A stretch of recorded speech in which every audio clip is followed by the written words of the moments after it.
Aroma T വിയുടെ എല്ലാ മാന്യ ശ്രോതാക്കൾക്കും വേഗം വരുന്ന കർത്താവായ യേശു ക്രിസ്തുവിന്റെ ധന്യത്തിന്റെ നാമത്തിൽ വന്ദനത്തെയും സ്വാഗതത്തെയും അറിയിക്കുന്നു. അനുഗ്രഹീതവും മനോഹരമായ നല്ല നിമിഷങ്ങൾക്കായി, നല്ല ദിവസത്തിനായി ഞാൻ കർത്താവിന് സ്തോത്രം ചെയ്യുന്നു. അരോമ ടി വിയുടെ പ്രേക്ഷകരോടൊപ്പം അനുഗ്രഹിക്കപ്പെട്ട ജീവിതാനുഭവവും ദൈവം നടത്തിയ അത്ഭുതകരമായ വഴികളെയും കുറിച്ച് പങ്കുവയ്ക്കേണ്ടതിന് ഇന്ന് നമ്മൾ ക്ഷണം സ്വീകരിച്ച് നമ്മോടൊപ്പം ജോയിൻ ചെയ്തിരിക്കുന്നത് കർത്താവിൻ്റെ വിലപ്പെട്ട ദാസി സിസ്റ്റർ ഡെയ്സി ജോൺസൺ ആണ്. തൻ്റെ ജീവിതാനുഭവങ്ങൾ നമുക്ക് ഏവർക്കും അനുഗ്രഹമായി തീരേണ്ടതിന് ശ്രദ്ധയോടെ, പ്രാർത്ഥനയോടെ, സ്കിപ്പ് ചെയ്യാതെ അവസാനം വരെ ഈ വീഡിയോ കാണുകയും കേൾക്കുകയും ചെയ്യാം. കർത്താവിൻ്റെ വിലപ്പെട്ട ദാസി പ്രിയ ഡെയ്സി ജോൺസനെ തികഞ്ഞ സ്നേഹത്തോടും ആദരവോടും കൂടി അരോമ ടിവിയുടെ പ്രേക്ഷകരോടും സമയം ചിലവഴിക്കുന്നതിനായിട്ട് ഞങ്ങൾ സ്വാഗതം ചെയ്തു. പ്രൈസ് പാസ്റ്ററെ, എൻ്റെ പേര് പാസ്റ്റർ പറഞ്ഞതുപോലെ ഡെയ്സി ജോൺസൺ. ഞങ്ങൾ കുടുംബമായി കർത്താവിൻ്റെ വേലയിലായിരിക്കുന്നത്. നാസിക്കില് ഇൻഡിപെൻഡൻറ്റ് വർക്കാണ് ഞങ്ങൾ ചെയ്യുന്നത്. കർത്താവ് വളരെ അനുഗ്രഹമായി കർത്താവിൻ്റെ വേലയിൽ മുന്നേറുവാൻ ഞങ്ങളെ സഹായിച്ചുകൊണ്ടിരിക്കുന്നു. ഞങ്ങൾ ആഗ്രഹിച്ചതല്ല, കർത്താവ് ഞങ്ങളെ അതിനായി ഇറക്കിയതാണ്. വളരെ പല പ്രശ്നങ്ങളുടെ മധ്യത്തിൽ കർത്താവ് തൻ്റെ ദൂതന്മാരെ അയച്ച് പാളയം ഇറങ്ങി ഞങ്ങളെ സൂക്ഷിക്കുകയും പരിപാലിക്കുകയും ചെയ്തു. ദൈവിക വിടുതൽ അനുഭവിപ്പാൻ ഞങ്ങളുടെ ജീവിതത്തിൽ പലപ്പോഴും ഞങ്ങൾ തകർന്നു പോകുന്ന, നശിച്ചു പോകുന്നു തോന്നിയ സ്ഥലങ്ങളിലെല്ലാം കർത്താവ് അത്ഭുതകരമായി ഞങ്ങളെ വിടുവിച്ച് ഇതുവരെയും ഞങ്ങളെ കൊണ്ടുവന്നു. ഞങ്ങൾക്ക് 3 മക്കളെയാണ് കർത്താവ് ദാനമായി നൽകിയത്. അതിൽ മൂത്ത മോള് കുടുംബമായി ഹൈദരാബാദിലായിരിക്കുന്നു. രണ്ടാമത്തെ മകൻ ജോലിയും അതിനോടൊപ്പം പഠിക്കുകയും ചെയ്യുന്നു. മൂന്നാമത്തെ പൈതൽ 12ാം ക്ലാസ് കഴിഞ്ഞ് മുന്നോട്ട് പഠിക്കുവാനായി നോക്കുന്നു. അങ്ങനെ കർത്താവ് അനുഗ്രഹിക്കപ്പെട്ട 3 കുഞ്ഞുങ്ങളെ ഞങ്ങൾക്ക് നൽകി. അവർ കർത്താവിൻ്റെ വേലയിലും ഞങ്ങൾക്ക് നല്ല സഹായവും അനുഗ്രഹവുമായിരുന്നു ഇതുവരെയും. ഞാൻ ജനിച്ചത് തൃശ്ശൂർ ജില്ലയിലാണെങ്കിലും ഞാൻ വളർന്നത് കോഴിക്കോട് ജില്ലയിലാണ്. എൻ്റെ മാതാപിതാക്കൾ, എൻ്റെ അപ്പച്ചൻ ഒരു കത്തോലിക്ക കുടുംബത്തിൽ നിന്ന് വിശ്വാസത്തിൽ വന്ന ആളാണ്, തൃശ്ശൂരുകാരൻ. എൻ്റെ അമ്മ എറണാകുളംകാരി, ഒരു യാക്കോബായ കുടുംബത്തിൽ നിന്ന് വിശ്വാസത്തിൽ വന്നതാണ്. ചെറുപ്രായത്തിലെ അമ്മച്ചിയുടെ അപ്പച്ചനും വിശ്വാസത്തിൽ വന്നു. അങ്ങനെ എൻ്റെ അപ്പച്ചൻ വിശ്വാസത്തിൽ വരുന്നത് അമ്മയുടെ നാട്ടിൽ വെച്ചാണ്. അങ്ങനെ ആർസിക്കാരനായ പിതാവ് വിശ്വാസത്തിൽ വന്നത് മുഖാന്തരം അപ്പച്ചൻ്റെ വീട്ടുകാരും നാട്ടുകാരും എല്ലാം അപ്പച്ചന് എതിരായി തീർന്നു. അങ്ങനെ അപ്പച്ചൻ്റെ വിവാഹം നടക്കുന്നത് തൃശ്ശൂർ, എറണാകുളത്ത് വെച്ചാണ്. എന്നിട്ട് അമ്മച്ചിയായിട്ട് തൃശ്ശൂർ വന്നപ്പോൾ അവർ അമ്മച്ചിയെ സ്വീകരിക്കാൻ തയ്യാറല്ലായിരുന്നു. അമ്മച്ചിയെ വരുമ്പോൾ അവർ ചാണകവെള്ളമൊക്കെ ഉണ്ടാക്കി വെച്ച് അവർ പമ്പ് ചെയ്യുമെന്ന് പറഞ്ഞ് ശുദ്ധീകരിക്കാൻ വേണ്ടി, എന്ന് പറഞ്ഞാൽ താഴ്ന്ന കൂട്ടരുടെ കൂടെ പോയി അതുകൊണ്ട് അവരെ ശുദ്ധീകരിച്ചെടുക്കണം എന്ന് പറഞ്ഞ് അവിടെ നിന്ന് വരുന്ന ആൾക്കാരെ എല്ലാം ശുദ്ധീകരിക്കാൻ വേണ്ടി ചാണകവെള്ളമൊക്കെ ഡ്രമ്മിൽ നിറച്ച് വെച്ചു. പക്ഷേ ആ അപ്പച്ചൻ്റെ ഇളയപ്പനാണ് അത് ചെയ്തത്. ഇളയപ്പൻ എന്ന് പറയുമ്പോൾ ഉപ്പാപ്പൻ, ഞങ്ങൾ തൃശ്ശൂരുകാരായോണ്ട് ഇളയപ്പൻ എന്ന് വിളിക്കുന്നു. അങ്ങനെ ഉപ്പാപ്പൻ ഇതൊക്കെ ചെയ്തു വെച്ചെങ്കിലും പക്ഷെ പുള്ളിക്ക് ആ കൃത്യസമയത്ത് സുഖമില്ലാതെ, ഇളയമ്മയുടെ റിലേഷനിൽ സുഖമില്ലാതെ അവിടുന്ന് കടന്നു പോകാനിടയായി. അവരത് ചെയ്തില്ല, കർത്താവ് അനുവദിച്ചില്ല. പക്ഷേ കല്യാണത്തിന് വിളിച്ചവരാരും വന്ന് പങ്കെടുത്തില്ല. അപ്പച്ചൻ ഉണ്ടാക്കിയ ഭക്ഷണമൊക്കെ കുഴിച്ചു മൂടി കളയുകയാണ് ചെയ്തത്. അന്ന് എൻ്റെ അപ്പച്ചൻ്റെ ആ പ്രായത്തിൽ 28-29 വയസ്സിൽ തൃശ്ശൂർ ജില്ലയിൽ അധികം ആരും വിശ്വാസത്തിൽ വന്നില്ല. ദൈവമക്കളെ കുറിച്ച് അവിടെ ആർക്കും അധികം അറിവുമില്ലായിരുന്നു. അങ്ങനെ അമ്മച്ചിയെ അവിടെ കൊണ്ടുവന്നു. പക്ഷെ അമ്മച്ചിയെ മുറ്റത്തിറങ്ങാനോ മുറ്റം ഒടിക്കാനോ അവർ പറയുന്ന ഇടവകക്കാർ കാണും, ബന്ധുക്കൾ കാണുമ്പോൾ ഞങ്ങൾക്ക് നാണക്കേട്, അതുകൊണ്ട് മുറ്റത്തിറങ്ങാൻ പാടില്ല എന്ന് പറഞ്ഞ അമ്മച്ചി മിന്നു കാട്ടാത്തത് കൊണ്ട് അമ്മച്ചിയെ മുറ്റത്തിറങ്ങാനോ അവിടെ നിൽക്കാനോ പറ്റാത്ത സാഹചര്യത്തിൽ അപ്പച്ചൻ അമ്മച്ചിയും കൊണ്ട് കോഴിക്കോട് പോയി സെറ്റിലാവുമായിരുന്നു. ഒരു വളരെ തുച്ഛമായ ഒരു പൈസയ്ക്ക് അവർ കോഴിക്കോട് പോയി സെറ്റിലായെങ്കിലും ദൈവം ഞങ്ങളെ കുടുംബമായി കർത്താവ് ഒത്തിരി അനുഗ്രഹിച്ചു. അവർ പറഞ്ഞു, നശിച്ചു പോകും, ഇനി ഒരിക്കലും ഗതി പിടിക്കുകയില്ല, ഇവൻ ഞങ്ങൾക്ക് നഷ്ടപ്പെട്ടു എന്നാണ് അപ്പച്ചൻ്റെ ഉപ്പാപ്പന്മാരും കുടുംബക്കാരെല്ലാം പറഞ്ഞു. എന്നാൽ അവരുടെ മധ്യത്തിൽ കർത്താവ് ഞങ്ങളെ ഒത്തിരി അനുഗ്രഹിച്ചു. എനിക്ക് 6 സഹോദരങ്ങളായിരുന്നു ഞങ്ങൾ. അതിൽ ഏറ്റവും ഇളയ മോള് ചെറിയ പ്രായത്തിൽ തന്നെ അവള് ഒരു ആക്സിഡന്റിൽ മരിക്കാനിടയായി. അവള് മരിക്കുന്ന സമയത്താണെങ്കിലും ഞങ്ങളുടെ ബന്ധുക്കളൊക്കെ വന്നു. അവർ പറഞ്ഞു, ഒരു പട്ടിയൊക്കെ കുഴിച്ചിടുന്ന മാതിരി ഇവർ റബ്ബറിന്റെ താഴെ കൊണ്ട് കുഴിച്ചിട്ടു എന്ന് പറഞ്ഞ് അവർ പരിഹസിച്ചു പോയി. എൻ്റെ അപ്പച്ചൻ മരിക്കുന്ന സമയത്താണെങ്കിലും അവർ കടന്നു വന്നു. പക്ഷെ പിന്നെ ഒരു സർവീസിന് പോലും മുഴുവൻ അവർ നിന്നില്ല. അവർ പോയി വന്ന് കണ്ടു, അങ്ങനെ അവർ തിരിച്ചുപോയി. അങ്ങനെയായിരുന്നു അപ്പച്ചന്റെ ജീവിതകാലം. എന്റെ അനുഭവമാണ് അത്. ഞാൻ കണ്ടിട്ടുള്ള അനുഭവമാണ്. കൊച്ചുപ്രായത്തിലും അവര് ഞങ്ങളെ ഒരു കാര്യങ്ങൾക്കും വിളിക്കുകയോ സഹകരിക്കുകയോ ഒന്നും ഇല്ലായിരുന്നു. പക്ഷെ എന്റെ അപ്പച്ചൻ അമ്മച്ചിയും ഒത്തിരി പ്രാർത്ഥിച്ച് കണ്ണുനീരോടുകൂടെ ദൈവസന്നിധിയിൽ പ്രാർത്ഥിക്കാൻ ഇടയായി. അങ്ങനെ ദൈവം ഞങ്ങൾക്ക് ഒന്നുമില്ലാത്ത അവസ്ഥയിൽ അവിടെ കടന്നുപോയെങ്കിലും ഒരു ഓല കൊണ്ട് മറച്ച ഒരു കുടിലായിരുന്നു എന്റെ ചേച്ചി ഉണ്ടായ സമയത്ത് അമ്മയും അപ്പച്ചനും താമസിച്ചിരുന്ന. അമ്മ വളരെയേറെ ഭാരപ്പെടുകയും പ്രാർത്ഥിക്കുകയും ചെയ്യുന്നു അമ്മച്ചി അപ്പച്ചനും. അങ്ങനെ അവർക്ക് 1/2 ഏക്കർ സ്ഥലം മേടിക്കാൻ ദൈവം അനുവദിച്ചു. ഒരു ചെറിയ ഓല കൊണ്ട് മേഞ്ഞ വീട് ഞങ്ങളുടെ ചെറിയ പ്രായത്തിൽ അങ്ങനെയായിരുന്നു. അതിനുശേഷം അവിടെ ഞങ്ങൾ ഒത്തിരി ബുദ്ധിമുട്ടൊക്കെ അനുഭവിച്ചിട്ടുണ്ട്. മോളിൽ നിന്ന് ഞങ്ങൾ പ്രാർത്ഥിക്കുന്നതൊക്കെ ഇപ്പോഴും ഞങ്ങൾ ഓർക്കുന്നുണ്ട്. മോളിൽ നിന്ന് മഴ പെയ്യുമ്പോൾ കുടയൊക്കെ ചൂടി ഞങ്ങൾ കട്ടിലേലിരുന്ന് ആരാധിക്കുകയും പ്രാർത്ഥിക്കുകയും ഒക്കെ ചെയ്ത് ഞങ്ങൾക്ക് നല്ല ഓർമ്മയാണ്. ആ സമയത്ത് ഒരിക്കൽ ഞങ്ങളുടെ അപ്പച്ചന് നിർബന്ധം ഉണ്ടായിരുന്നു, ഒരു ദിവസം ഒരു വചനം പഠിക്കണം. ഞങ്ങൾ ചെറിയ പ്രായത്തിലേ അങ്ങനെയായിരുന്നു. ദിവസം ഒരു വചനം പഠിക്കണം. അതുപോലെ എന്നും നല്ലവൻ എന്നുള്ള പാട്ട് പഠിക്കാൻ വേണ്ടി അപ്പച്ചൻ ഞങ്ങളോട് പറഞ്ഞിട്ട് പോയി.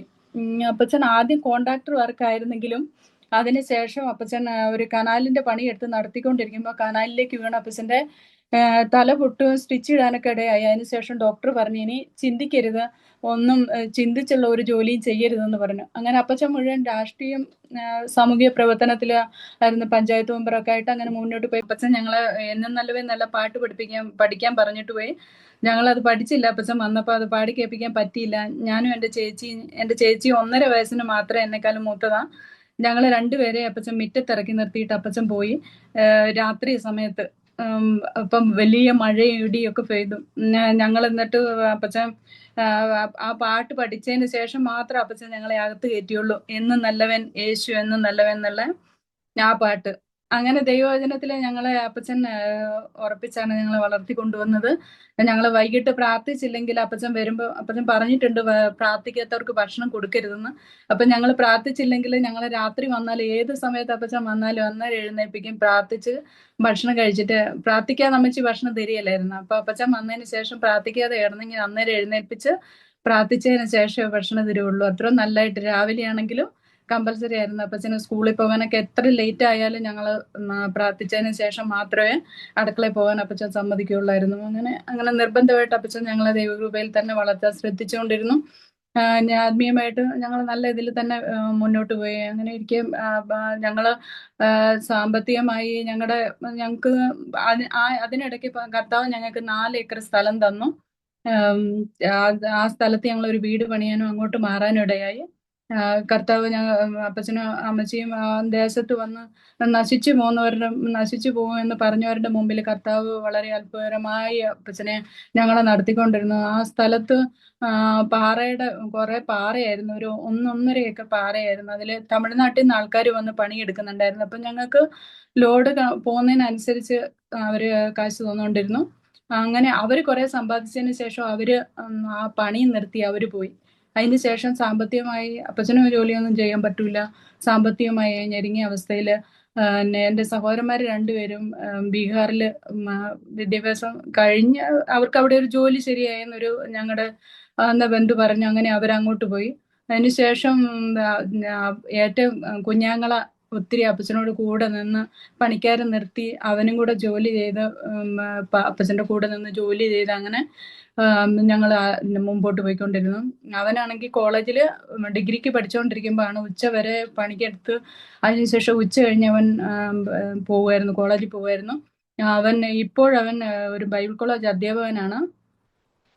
അത് കഴിഞ്ഞ് അവിടെ ഡിഗ്രി കഴിഞ്ഞ് ജോലിക്ക് കയറി. അവിടുന്ന് കർത്താവ് അവനോട് സംസാരിച്ച് ദൈവ വേല ചെയ്യണമെന്ന്. അങ്ങനെ അവൻ ആ ജോലി വിട്ട് പിന്നെ പൂനെയിൽ, അത് കഴിഞ്ഞ് ബാംഗ്ലൂരും പഠിച്ച് ഉന്നത ബിരുദം, ബൈബിളിന്റെ ഡിഗ്രിയിൽ തന്നെ ഉന്നത ബിരുദം എടുത്ത് ഇപ്പോൾ ഒരു കോയമ്പത്തൂർ ഒരു ബൈബിൾ കോളേജിൽ ടീച്ചറായിട്ട് നിൽക്കുന്നവൻ. കുടുംബമായിട്ട് എൻ്റെ സഹോദരങ്ങൾ 3 പേരും കർത്താവിന്റെ വേലയിലാണ്. അവര് 2 പേര് പൂർണ്ണ സുവിശേഷ വേലയിൽ, ഒരാൾ ബൈബിൾ കോളേജിൽ പഠിപ്പിക്കുന്ന എൻ്റെ ചേച്ചി ഓൺലൈൻ മീറ്റിങ്ങുകളൊക്കെ അറ്റൻഡ് ചെയ്യുകയും അങ്ങനെ ആത്മീയമായി ചേച്ചിയും കർത്താവിന്റെ വേലയ്ക്ക് വേണ്ടി തന്നെ ചേച്ചിയാൽ കഴിയുന്നത് സഹോദരിമാരോട് ഒരുമിച്ച് ട്രാക്ട് കൊടുക്കാൻ പോവുകയും അങ്ങനെ ചേച്ചിയും കർത്താവിന്റെ വേലയിൽ തന്നെ നിൽക്കുന്നു. ഞാൻ കുടുംബമായി കർത്താവിന്റെ വേലയിലാണെന്ന് തന്നെ പറയാം. എൻ്റെ അച്ഛനാണെങ്കിലും ആദ്യമായി അച്ഛനാണ് വിശ്വാസത്തിൽ വരുന്നത് വീട്ടില്. അതിനുശേഷം ഇപ്പൊ എല്ലാവരും ഞങ്ങളുടെ വിവാഹം കഴിയുന്ന സമയത്തും ഞങ്ങളുടെ ഇവര് രണ്ടുപേരും 3 പേര് മാത്രമേ വിശ്വാസത്തിലുണ്ടായിരുന്നുള്ളൂ. ഇവര് 5 ആൺമക്കളാണ്. അതിലെല്ലാവരും ഇപ്പൊ കർത്താവിന്റെ ഏറ്റവും ഇളയ കുഞ്ഞു സഹോദരൻ ഒഴിച്ച് ബാക്കി എല്ലാവരും കർത്താവിന്റെ വേലയിൽ തന്നെയാണ്. 2 പേര് ബോംബെയിലും ഒരാള് നാട്ടിലും. കർത്താവ് അവിടെയും അനുഗ്രഹമായി. എൻ്റെ അപ്പച്ചനും അമ്മച്ചിയും സ്നാനപ്പെട്ടു. അങ്ങനെ കുടുംബമായി ഇപ്പൊ എല്ലാവരും വിശ്വാസത്തിൽ തന്നെയാണ്. ഇളയ കുഞ്ഞു സഹോദരൻ അപ്പച്ചനെ നോക്കാൻ വേണ്ടി അവൻ വീട്ടിൽ നിൽക്കുന്നു. എന്നെ അനുഗ്രഹിക്കപ്പെട്ട ഒരു കുടുംബത്തിലേക്ക് എന്നെ വിവാഹം കഴിച്ചയച്ചു. പിന്നെ വിവാഹ ആലോചനകൾ പലതും ദൈവദാസന്മാരിൽ നിന്ന് വന്നപ്പോൾ ഞാൻ അതിന് തയ്യാറല്ലായിരുന്നു. എന്ന് കർത്താവിന്റെ വേല ചെയ്യുവാൻ എന്നെ അപ്പച്ചൻ അങ്ങനെയൊക്കെ വളർത്തിയെങ്കിലും ചെറുപ്രായത്തിലെ തന്നെ ഞങ്ങള് ചേച്ചി 9-ലും ഞാൻ 8-ലും പഠിക്കുമ്പോൾ ഞങ്ങൾ അപ്പച്ചനോട് പറഞ്ഞു, ഞങ്ങളുടെ പ്രായമുള്ള പിള്ളേരൊക്കെ സ്നാനപ്പെടുമായിരുന്നു.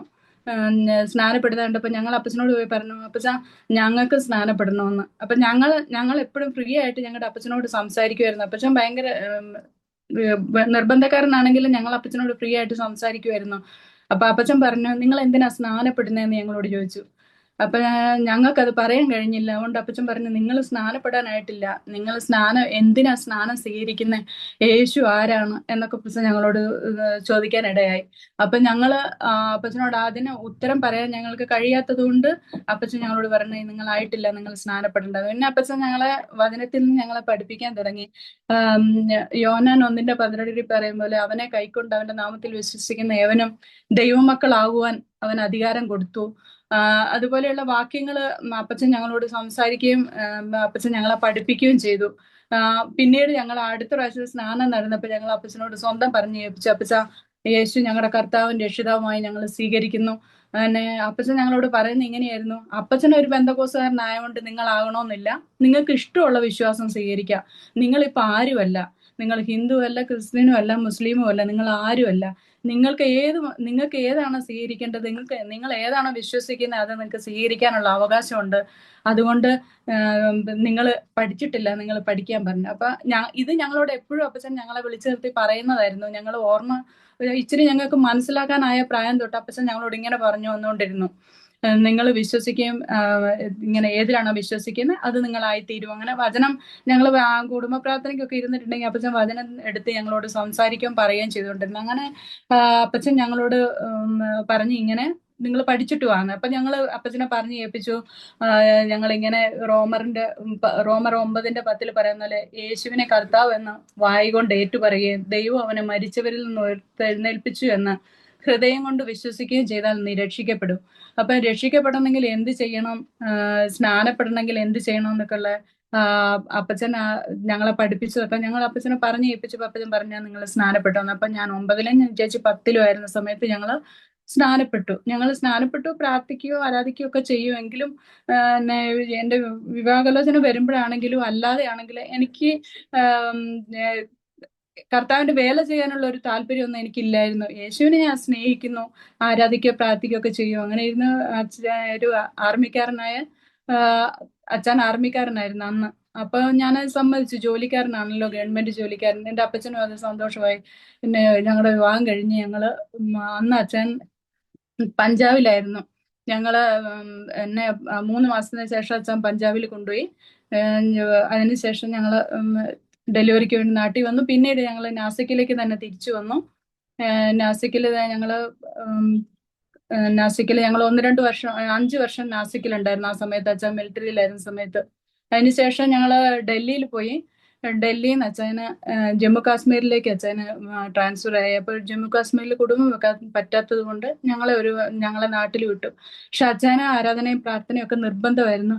അച്ഛൻ ഞങ്ങൾ പോയ സ്ഥലങ്ങളിലെല്ലാം, പഞ്ചാബിലാണെങ്കിലും ഞങ്ങൾക്ക് ആരാധനയ്ക്ക് സൗകര്യമില്ലായിരുന്നു. അവിടെ ഞങ്ങൾ വിശ്വാസികളായ സഹോദരന്മാർ ഒരുമിച്ചിരുന്നു പാടുകയും പ്രാർത്ഥിക്കുകയും അതുപോലെ തന്നെ പിന്നെ മറ്റുള്ളവരോട് വചനം പറയുകയും ചെയ്തുകൊണ്ടിരുന്നു. അച്ഛൻ എപ്പോഴും അങ്ങനെ കർത്താവിന്റെ ജോലിയോടുള്ള ബന്ധത്തിൽ കർത്താവിന്റെ വേല തന്നെ ചെയ്തുകൊണ്ടിരുന്നു. ഞങ്ങൾ ഡൽഹിയിലായിരുന്നപ്പോഴും നാസിക്കിലായിരുന്നപ്പോഴും മറ്റുള്ളവരോട് വചനം പറയുകയോ അവരെ വീട്ടിൽ വിളിച്ചുകൊണ്ട് വന്ന് വചനം പറഞ്ഞ് അവർക്ക് കഴിക്കാനൊക്കെ കൊടുത്തവരെ വളരെ അങ്ങനെ ഞങ്ങൾ താമസിച്ചുകൊണ്ടിരുന്ന വീടുകളുടെ അടുത്തുള്ളവർക്ക് പറയാൻ പറ്റുന്നവരോടെല്ലാം കർത്താവിന്റെ വചനം പറഞ്ഞുകൊണ്ടിരുന്നു അച്ഛൻ. എന്നാൽ കർത്താവിന്റെ വേലയ്ക്ക് ഇറങ്ങാനുള്ള താല്പര്യം എനിക്കില്ലായിരുന്നു. പക്ഷെ ഞങ്ങളെ വിവാഹം കഴിഞ്ഞ് 17 ദിവസമായപ്പോൾ ഒരു ദേവദാസൻ രാധാകൃഷ്ണൻ എന്ന് പറഞ്ഞ ഒരു ദേവദാസൻ ഞങ്ങളോട് അന്ന് ദൈവിക ആലോചന അറിയിച്ചായിരുന്നു. നിങ്ങൾ ഒരുമിച്ച് ഒരുപോലെ ദൈവസന്നിധിയിൽ ആയിത്തീർന്ന് നിങ്ങൾ കർത്താവിന്റെ വേലയിലായി തീർന്നാലേ നിങ്ങൾക്ക് നിങ്ങളുടെ ജീവിതത്തിൽ സന്തോഷം അനുഭവിക്കാൻ കഴിയുള്ളൂ എന്ന്. പക്ഷെ ഞാനത് അത്ര കാര്യമായിട്ട് എടുത്തില്ല. എന്ത് കർത്താവിന്റെ വേലയ്ക്ക് വേണ്ടി ഒരു സമർപ്പണം എൻ്റെ ജീവിതത്തിൽ ഇല്ലായിരുന്നു. അങ്ങനെ ഞങ്ങൾ മുമ്പോട്ട് പോയിക്കൊണ്ടിരുന്ന അവിടുന്ന് നാട്ടിൽ എന്നെ വിട്ടു, എന്നെയും കുഞ്ഞുങ്ങളെ നാട്ടിൽ വിട്ടു. അന്ന് എനിക്ക് ഒരു മോനും മൂത്ത മോളും രണ്ടാമത്തെ മോനും ഉണ്ടായിരുന്നുള്ളൂ. നാട്ടിൽ വിട്ട് ഞങ്ങൾ നാട്ടിലായിരുന്നു. അച്ഛൻ റിട്ടയർ ആകാൻ വേണ്ടി അച്ഛൻ എഴുതി കൊടുത്തു. ആരാധനയ്ക്ക് സൗകര്യം ഇല്ലാത്ത ഒരൊറ്റ കാരണമാണ് അച്ഛൻ അത് ഭയങ്കര വിഷമായിരുന്നു. അങ്ങനെ അച്ഛൻ എഴുതി കൊടുത്തു. അന്നുണ്ടായിരുന്ന കേണൽ അച്ഛനോട് നല്ല സ്നേഹമുള്ള ആളായിരുന്നു, മലയാളിയായിരുന്നു. പുള്ളിക്കാരൻ അച്ഛനെ സപ്പോർട്ട് ചെയ്ത് അങ്ങനെ അച്ഛൻ ഇറങ്ങാൻ വേണ്ടി നാസിക്ക് വന്നപ്പം ഞങ്ങളും ഈ നാസിക്കിൽ വന്നു. ഞങ്ങൾ ബോംബെയിൽ ചേട്ടന്റെ വീട്ടിൽ വന്നു. ഞങ്ങളുടെ ചേട്ടൻ കർത്താവിന്റെ വേലയിൽ ബോംബെയിലായിരുന്നു. അപ്പൊ ചേട്ടന്റെ വീട്ടിലേക്ക് ഞാനും വരട്ടെ എന്ന് ചോദിച്ചു. ഞാനും മക്കള് രണ്ടുപേരും എൻ്റെ സഹോദരനെ, എൻ്റെ മൂന്നാമത്തെ സഹോദരനുമായിട്ട് ഞങ്ങൾ ബോംബെ കടന്നു വന്നു. അങ്ങനെ ഞങ്ങൾ ബോംബെയിലായിരുന്നു. അപ്പോൾ ഇവിടെ ഉണ്ടായിരുന്ന നാസിക്കിൽ മുമ്പ് ഞങ്ങൾക്ക് പരിചയം ഉണ്ടായിരുന്ന പ്രിയപ്പെട്ടവർ ഞങ്ങളോട് പറഞ്ഞു, എന്തായാലും ഡെയ്സിയും കുഞ്ഞുങ്ങളെ ഒന്ന് കാണണം, ഒന്ന് കൊണ്ടുപോവാ, നാസിക്കിലോട്ട് ഒന്ന് വിളിക്കുക എന്ന് പറഞ്ഞു. അങ്ങനെ ഞങ്ങളെ ഇവിടെ അന്നുണ്ടായിരുന്ന ചർച്ചിലുള്ളവർ ഞങ്ങൾ ആരാധനയ്ക്ക് പോയിക്കൊണ്ടിരുന്നിടത്തുള്ളവർ ഞങ്ങളെ നാസിക്കിലേക്ക് വിളിച്ചു. അങ്ങനെ ഞങ്ങൾ നാസിക്കിൽ വന്ന ആ സമയത്ത് ആ സമയത്ത് തന്നെ ഞങ്ങൾ 3 ദിവസം ഉപവാസമായിരുന്നു. കർത്താവെ, ഞങ്ങൾ മുമ്പോട്ട് എന്ത് ചെയ്യണം, കർത്താവിന്റെ ഇഷ്ടം ഞങ്ങളെ അറിയിക്കണം. ആ വിഷയത്തിന് വേണ്ടി ഞാനും അച്ഛനും എൻ്റെ കുഞ്ഞുങ്ങളെ ഞങ്ങൾ 3 പേരും ഉപവാസത്തോട് ദൈവസന്നിധിയിലായിരുന്നു. അപ്പൊ ഞങ്ങൾ ഉപവസിക്കുകയും പ്രാർത്ഥിക്കുകയും ചെയ്ത എൻ്റെ 3-ാമത്തെ ദിവസം ഞങ്ങൾ ബോംബെയിലേക്ക് മടങ്ങി പോകുമ്പോൾ അച്ഛൻ്റെ കൂടെ ജോലി ചെയ്ത ഒരു ലേഡി, ഒരു മാഡം കണ്ടു. മാഡം അച്ഛനോട് പറഞ്ഞ, കേണൽ പാണ്ഡെ സാറ് അച്ഛൻ്റെ മുമ്പേ പരിചയമുള്ളവരായിരുന്നു. കേണൽ സാറ് പറഞ്ഞു, ഇങ്ങനെ ജോൺസനെ എപ്പോൾ കണ്ടാലും നമ്പർ കൊടുക്കണം, നമ്പർ കൊടുത്ത് ഞാൻ എന്നെ വിളിക്കാൻ പറയണം. അപ്പൊ അച്ഛൻ അവിടെ തന്നെ വെച്ച് പാണ്ഡെ സാറിനെ വിളിച്ചപ്പോൾ പറഞ്ഞു, എന്നെ കണ്ടിട്ടേ പോകാവുള്ളൂ എന്ന് പറഞ്ഞു. അങ്ങനെ അച്ഛൻ പാണ്ഡെ സാറിനെ കാണാൻ വേണ്ടി പോയി. ഞങ്ങളെ ബോംബെയിലോട്ട് വിട്ടു. അവിടെ ചെന്നപ്പോൾ പറഞ്ഞു, നാളെ ഇന്റർവ്യൂവിന് വരണം, ഇവിടെ ഒരു പോസ്റ്റ് ഞാൻ വെച്ചിട്ടുണ്ടെന്ന് പറഞ്ഞു, ജോൺസിന് വേണ്ടി ഞാൻ ഒരു പോസ്റ്റ് വെച്ചിട്ടുണ്ടെന്ന്. അപ്പൊ അച്ഛൻ ഇന്റർവ്യൂ ചെയ്ത അച്ഛൻ അന്നേരം തന്നെ സെലക്ട് ആയി. ഹെൽത്ത് യൂണിവേഴ്സിറ്റി, മഹാരാഷ്ട്ര ഹെൽത്ത് യൂണിവേഴ്സിറ്റിയിൽ. അത് BC ഓഫീസിൽ തന്നെയായിരുന്നു അച്ഛൻ ആ പോസ്റ്റ് വെച്ചിരുന്നത്. അവിടെ ഒരിക്കലും ഒരു കാരണവശാലും ഒരു ഇന്റർവ്യൂ കൊണ്ടൊന്നും കിട്ടുകയില്ല. കർത്താവ് പ്രവർത്തിച്ച് ഞങ്ങൾക്ക് വേണ്ടി ഞങ്ങൾ ഉപവസിക്കാൻ പ്രാർത്ഥിക്കുകയും ചെയ്തതുപോലെ ഞങ്ങൾ മനസ്സിലാക്കി ഇവിടെ കർത്താവിന്റെ വേല ചെയ്യുവാനാണ് കർത്താവ് ഞങ്ങളെ കുറിച്ച് ഉദ്ദേശിക്കുന്നതെന്ന്. അപ്പൊ ഞാൻ പറഞ്ഞ, അങ്ങനെയാണെങ്കിൽ അച്ഛൻ ഇവിടെ തന്നെ നിൽക്കുവാണെങ്കിൽ, ഇവിടെ ജോലി ചെയ്യുവാണെങ്കിൽ, എന്നാൽ പിന്നെ ഞാനും കുഞ്ഞുങ്ങളും നാട്ടിലോട്ട് തിരിച്ചു പോകുന്നില്ല. അപ്പൊ ഞങ്ങൾ ഒന്നര വർഷമായിരുന്നു നാട്ടില്, തിരിച്ചു പോകില്ല, ഞങ്ങളും ഇവിടെ തന്നെ നിൽക്കുമെന്ന് പറഞ്ഞു. ഞങ്ങളും അച്ഛൻ്റെ കൂടെ തന്നെ നിൽക്കുന്നുള്ളെന്ന്. അപ്പൊ അപ്പച്ചനും അമ്മച്ചിയൊന്നും അന്ന് വിശ്വാസത്തിൽ വന്നില്ലായിരുന്നു. അതുകൊണ്ട് അല്പം ഒരു പ്രയാസം ഉണ്ടായിരുന്നു. ആരാധനയ്ക്ക് പോകുന്നതിന് കുഴപ്പമില്ലായിരുന്നു. പിന്നെ അല്ലാതെ മീറ്റിങ്ങുകൾക്കൊക്കെ, ഉപവാസ പ്രാർത്ഥനയ്ക്കോ അല്ലാതെയുള്ള മീറ്റിങ്ങുകൾക്കൊക്കെ വിടാൻ അപ്പച്ചന് ഇഷ്ടമില്ലായിരുന്നു എന്നെ എവിടെയാ പോകുന്നതെന്ന് അറിയത്തില്ലെന്നൊക്കെ ആയിരുന്നു പറയുന്നത് അന്ന്. അപ്പച്ചൻ വിശ്വാസത്തിൽ വരാത്തത് കൊണ്ടാണത്. അമ്മച്ചി പറയലായിരുന്നു, അമ്മച്ചിക്ക് നല്ല സ്നേഹമായിരുന്നു. വീട്ടിൽ പെൺമക്കളില്ലായിരുന്നു. അപ്പൊ ഞാൻ ആദ്യം വീട്ടിൽ നിൽക്കുന്നത്. അപ്പൊ അമ്മച്ചിക്ക് തന്നെ വലിയ കാര്യമായിരുന്നു. മക്കളെയും ഞങ്ങൾക്കുണ്ടായ ആദ്യത്തെ കുഞ്ഞു മോളായിരുന്നുകൊണ്ട് അമ്മച്ചിക്ക് ഒത്തിരി കാര്യമായിരുന്നു വീട്ടിൽ നിൽക്കുന്നത് കൊണ്ട്. പക്ഷെ അപ്പച്ചൻ ഇങ്ങനെയൊക്കെ പറയായിരുന്നു, ഇവളെവിടെയാ പോകുന്നതെന്ന് അറിയത്തില്ല, നീ ഇവളെ കൊണ്ടുപോയിക്കോ എന്നൊക്കെ പറയായിരുന്നു, ഇവിടെ നിർത്തണ്ടെന്നൊക്കെ. ആരാധനയ്ക്ക് പോകുന്ന താല്പര്യമില്ല, എന്നിട്ട് പ്രാർത്ഥനയ്ക്ക് പോകുന്നവർ മർത്തോമക്കാരായിരുന്നു. അങ്ങനെ ഞങ്ങളും അച്ഛൻ്റെ കൂടെ തന്നെ നാസിക്കിലേക്ക് വരാനിടയായി. എന്നാൽ ആദ്യം താമസിക്കുന്നതിന് മുമ്പ് ഞങ്ങളെ 1 മാസം കഴിഞ്ഞ് ഞങ്ങൾ ചേട്ടന്റെ വീട്ടിൽ നിന്നു. അവിടുന്ന് ഒരു വീട് വാടകയ്ക്കെടുത്ത് ഞങ്ങളെ ഇങ്ങോട്ട് കൊണ്ടുവന്നു. അപ്പൊ ഞങ്ങളെ സ്നേഹിക്കുകയും ഞങ്ങളെ ഒത്തിരി സ്നേഹിക്കുകയും ഞങ്ങളെ സഹായിക്കുകയൊക്കെ ചെയ്യുന്ന ഒരു അങ്കിൾ നാസിക്കിലുണ്ടായിരുന്നു. മുമ്പേ ഞങ്ങൾക്ക് പരിചയമുള്ള അച്ഛൻ 1 മാസം അങ്കിളുടെ വീട്ടിൽ നിന്നു. പിന്നെ ആ അങ്കിള് വീട് ഞങ്ങൾക്ക് വേണ്ടി അന്വേഷിച്ചു വന്നു. അങ്ങനെ ഞങ്ങൾ ആ വാടക വീട്ടില് താമസിച്ചുകൊണ്ടിരിക്കെ അധികം നാളായില്ല, അതിന് മുമ്പ് തന്നെ എനിക്ക് വളരെയേറെ ഞാൻ വയറുവേദനയാൽ ഭാരപ്പെട്ടു. വയറുവേദനയിൽ ഭാരപ്പെട്ടു എന്ന് പറഞ്ഞിട്ടുണ്ടെങ്കിൽ എൻ്റെ ജീവിതത്തിൽ ഒരിക്കലും മുമ്പും ഉണ്ടായിട്ടില്ല, പിന്നും ഉണ്ടായിട്ടില്ല. അതുപോലെ വയറുവേദന, ഞാൻ നിലത്ത് കിടന്ന് ഉരുളുമായിരുന്നു. മക്കള് 2 പേരും ചെറിയ മക്കളായിരുന്നു, മോനും മോളും. അന്നേരം അപ്പം ഞാൻ ഇങ്ങനെ വിഷമിക്കുന്ന കേട്ടോ. അപ്പൊ മോള് പറഞ്ഞു, പപ്പയെ വിളിക്കാന്ന്. നമ്പറും കൊണ്ട് കോയിൻ ബോക്സിൽ പോയി അച്ഛനെ വിളിച്ചു. അച്ഛനെ വിളിച്ചപ്പോൾ അച്ഛൻ പറഞ്ഞു, പ്രാർത്ഥിക്ക്, ഞാനും പ്രാർത്ഥിക്കാം, നിങ്ങളും പ്രാർത്ഥിക്കുന്നു പറഞ്ഞു. യാദൃശ്യം അന്ന് AG ചർച്ചിലുണ്ടായിരുന്ന ഒരു ദേവദാസൻ വീട്ടിൽ വന്നു. ദേവദാസിന്റെ കൂട്ടത്തില് നാട്ടിൽ നിന്ന് വന്ന ദേവദാസിന്റെ പിതാവും ഉണ്ടായിരുന്നു. അങ്ങനെ അവര് വീട്ടിൽ വന്നപ്പം ആ ദേവദാസിന്റെ പിതാവ് പറഞ്ഞു, മോളെ ഞാൻ മോക്ക് വേണ്ടി പ്രാർത്ഥിക്കാം, ദൈവസന്നിധിയിൽ സമർപ്പിക്ക്, കുറവുകൾ ഏറ്റുപറഞ്ഞ് പ്രാർത്ഥിക്കാൻ പറഞ്ഞു. അത് എന്റെ ജീവിതത്തിൽ ഒത്തിരി കുറവുകൾ ഉണ്ടായിരുന്നു. ഞാൻ ദൈവസന്നിധിയില് ദൈവവചനം പറയുന്നത് എന്റെ ലംഘനങ്ങളെ ഏറ്റുപറഞ്ഞ് ഉപേക്ഷിക്കുന്നവന് കരുണ ലഭിക്കും, അത് മറച്ചു വെക്കുന്നവന് ശുഭം വരികയല്ലെന്ന്. സത്യമായിട്ടും ഞാൻ എന്റെ ലംഘനങ്ങളെ ദൈവസന്നിധിയിൽ ഏറ്റുപറഞ്ഞു, എന്റെ കുറവുകൾ ഏറ്റുപറഞ്ഞ് ഞാൻ പ്രാർത്ഥിച്ചു. ഞാൻ ഇങ്ങനെയും പ്രാർത്ഥിച്ചു, കർത്താവെ അങ്ങയുടെ വേല ഞാൻ ചെയ്തോളാം, എന്നെ എനിക്ക് ഒന്നും പറ്റാതെ ഞാൻ ശേഷിക്കുകയാണെങ്കിൽ. അപ്പൊ ഞാൻ ബ്ലഡ് വൊമിറ്റ് ചെയ്യുമായിരുന്നു വയറുവേദന ഭാരപ്പെട്ടപ്പോ. അപ്പൊ ഞാൻ അങ്ങനെ ദൈവസന്നിധിയിൽ തീരുമാനിച്ചു, ആ ദേവദാസനെ എനിക്ക് വേണ്ടി പ്രാർത്ഥിച്ചു. എനിക്ക് അന്നേരം പൂർണ്ണ സൗഖ്യം ഉണ്ടായി. പിന്നെ ഒരിക്കലും ആ വയറുവേദന എന്റെ ജീവിതത്തിൽ ഉണ്ടായിട്ടില്ല, മുമ്പും ഉണ്ടായിട്ടില്ല, പിന്നും ഉണ്ടായിട്ടില്ല. ഞങ്ങൾ ഒരിക്കലും ഹോസ്പിറ്റലിലും പോയില്ല എന്താന്ന് ചെക്ക് ചെയ്യാൻ വേണ്ടി. എന്ന് പറഞ്ഞാൽ എനിക്ക് പിന്നെ ഒരു പ്രശ്നം ഉണ്ടായില്ലായിരുന്നു അന്ന് ഉണ്ടായതിനു ശേഷം. അങ്ങനെ ഞാൻ ദൈവസന്നിധിയിൽ തീരുമാനിച്ചു കർത്താവിന്റെ വേല ചെയ്തോളാം. പക്ഷെ എനിക്ക് ഭാഷ അറിയില്ല. മുമ്പ് ഞാൻ 5 വർഷം ഇവിടെ ഉണ്ടായിരുന്നെങ്കിലും ഞാൻ മിലിറ്ററി ക്വാർട്ടേഴ്സിലായതുകൊണ്ട് അതിന്റെ അടുത്തൊക്കെ തമിഴ്നാട്ടുകാരും മലയാളികളും ഒക്കെ ഒത്തിരി ഉണ്ടായിരുന്ന കാരണം എനിക്ക് ഒരിക്കലും ഭാഷ പഠിച്ചില്ല, എന്നെ ഭാഷ അറിയില്ല എന്നുള്ള ഒരു പ്രശ്നം ഉണ്ടായിട്ടില്ല. ക്വാർട്ടേഴ്സിൽ നിന്ന് വെളിയിൽ ഇറങ്ങിയാലും മലയാളി കുടുംബങ്ങള്, അതുപോലെ തന്നെ തമിഴ്നാട്ടുകാര്, അപ്പം ഭാഷയുടെ പ്രശ്നം നമുക്ക് വരുന്നില്ലല്ലോ. അപ്പൊ ഞാൻ ദൈവസന്നിധിയിൽ പ്രാർത്ഥിക്കാൻ തുടങ്ങി. ഞാൻ ഉപവസിക്കും, ഞാൻ ഇതുപോലെ കണ്ണുനീരോടെ പ്രാർത്ഥിക്കാൻ തുടങ്ങി. കർത്താവെ, ഈ ദേശത്ത് കർത്താവ് ഞങ്ങളെ കൊണ്ടുവന്നെങ്കിൽ, കർത്താവിന്റെ വേലയ്ക്ക് വേണ്ടി ഞങ്ങളെ കണ്ടെങ്കിൽ, എനിക്ക് ഇവര് പറയുന്ന മറാഠി എനിക്ക് മനസ്സിലാകണം, ഹിന്ദിയിൽ എനിക്ക് ഇവരോട് കർത്താവിന്റെ വചനം പറയാൻ പറ്റണമെന്ന് ഞാൻ പ്രാർത്ഥിച്ചതുപോലെ ഇന്നും മറാഠി ഞാൻ പറയില്ല, എനിക്ക് മനസ്സിലാവും, അവർ പറയുന്ന എല്ലാം മനസ്സിലാവും. എന്നാന്ന് വെച്ചാൽ നമ്മളോട് കൂടി ആരാധിക്കുന്നവരെല്ലാവരും മറാഠീസ് ആണല്ലോ. മലയാളികൾ ഉണ്ട്, ഞങ്ങളുടെ ഒരു ചെറിയ ഗ്രൂപ്പ് ഉണ്ട്, പക്ഷെ മറാഠികളാണ്. അവർ മറാഠിയിൽ പറഞ്ഞാൽ അവരോട് ഹിന്ദിയിൽ ഞാൻ മറുപടി പറയാം. ഇന്നും എനിക്ക് ഹിന്ദി ശരിക്കും അറിയാമെന്നല്ല, പക്ഷെ എന്നെ ഹിന്ദി കർത്താവ് പഠിപ്പിച്ചു. അപ്പൊ ഞാൻ എന്റെ കുഞ്ഞുങ്ങളെ സ്കൂളിൽ വിടാൻ വേണ്ടി 2 പേർക്കും 2 സമയമായിരുന്നു. മോളെ സ്കൂളിൽ വിടാൻ പോകുമ്പോഴും മോനെ സ്കൂളിൽ വിടാൻ പോകുമ്പോഴും ഞാൻ എന്റെ കൂടെ വരുന്ന പേരൻസിനോടൊക്കെ, കുഞ്ഞുങ്ങളുടെ പേരൻസിനോടൊക്കെ കർത്താവിന്റെ വചനം പറയാൻ തുടങ്ങി. അവരൊക്കെ എന്നെ കാണുമ്പോൾ ചോദിക്കും, നീ വിധവയാണോ, ഈ കുഞ്ഞുങ്ങൾക്ക് അപ്പനില്ലേ എന്ന്.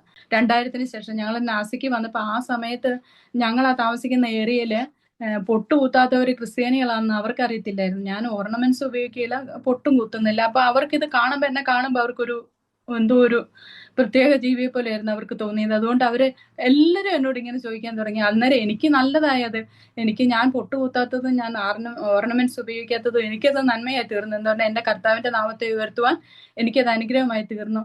ഞാൻ എല്ലാവരോടും പറയാൻ തുടങ്ങി, ഞാൻ വിധവയല്ല, എന്റെ അച്ഛൻ ഇവിടെ യൂണിവേഴ്സിറ്റിയിൽ ജോലി ചെയ്യുന്നു, ഞങ്ങള് ഇങ്ങനെയാണ്, ഞങ്ങളുടെ വീട്ടിൽ പ്രാർത്ഥന നടക്കുന്നുണ്ട്, നിങ്ങൾ വരുന്നോ ഞങ്ങളുടെ വീട്ടിൽ പ്രാർത്ഥനയ്ക്ക്?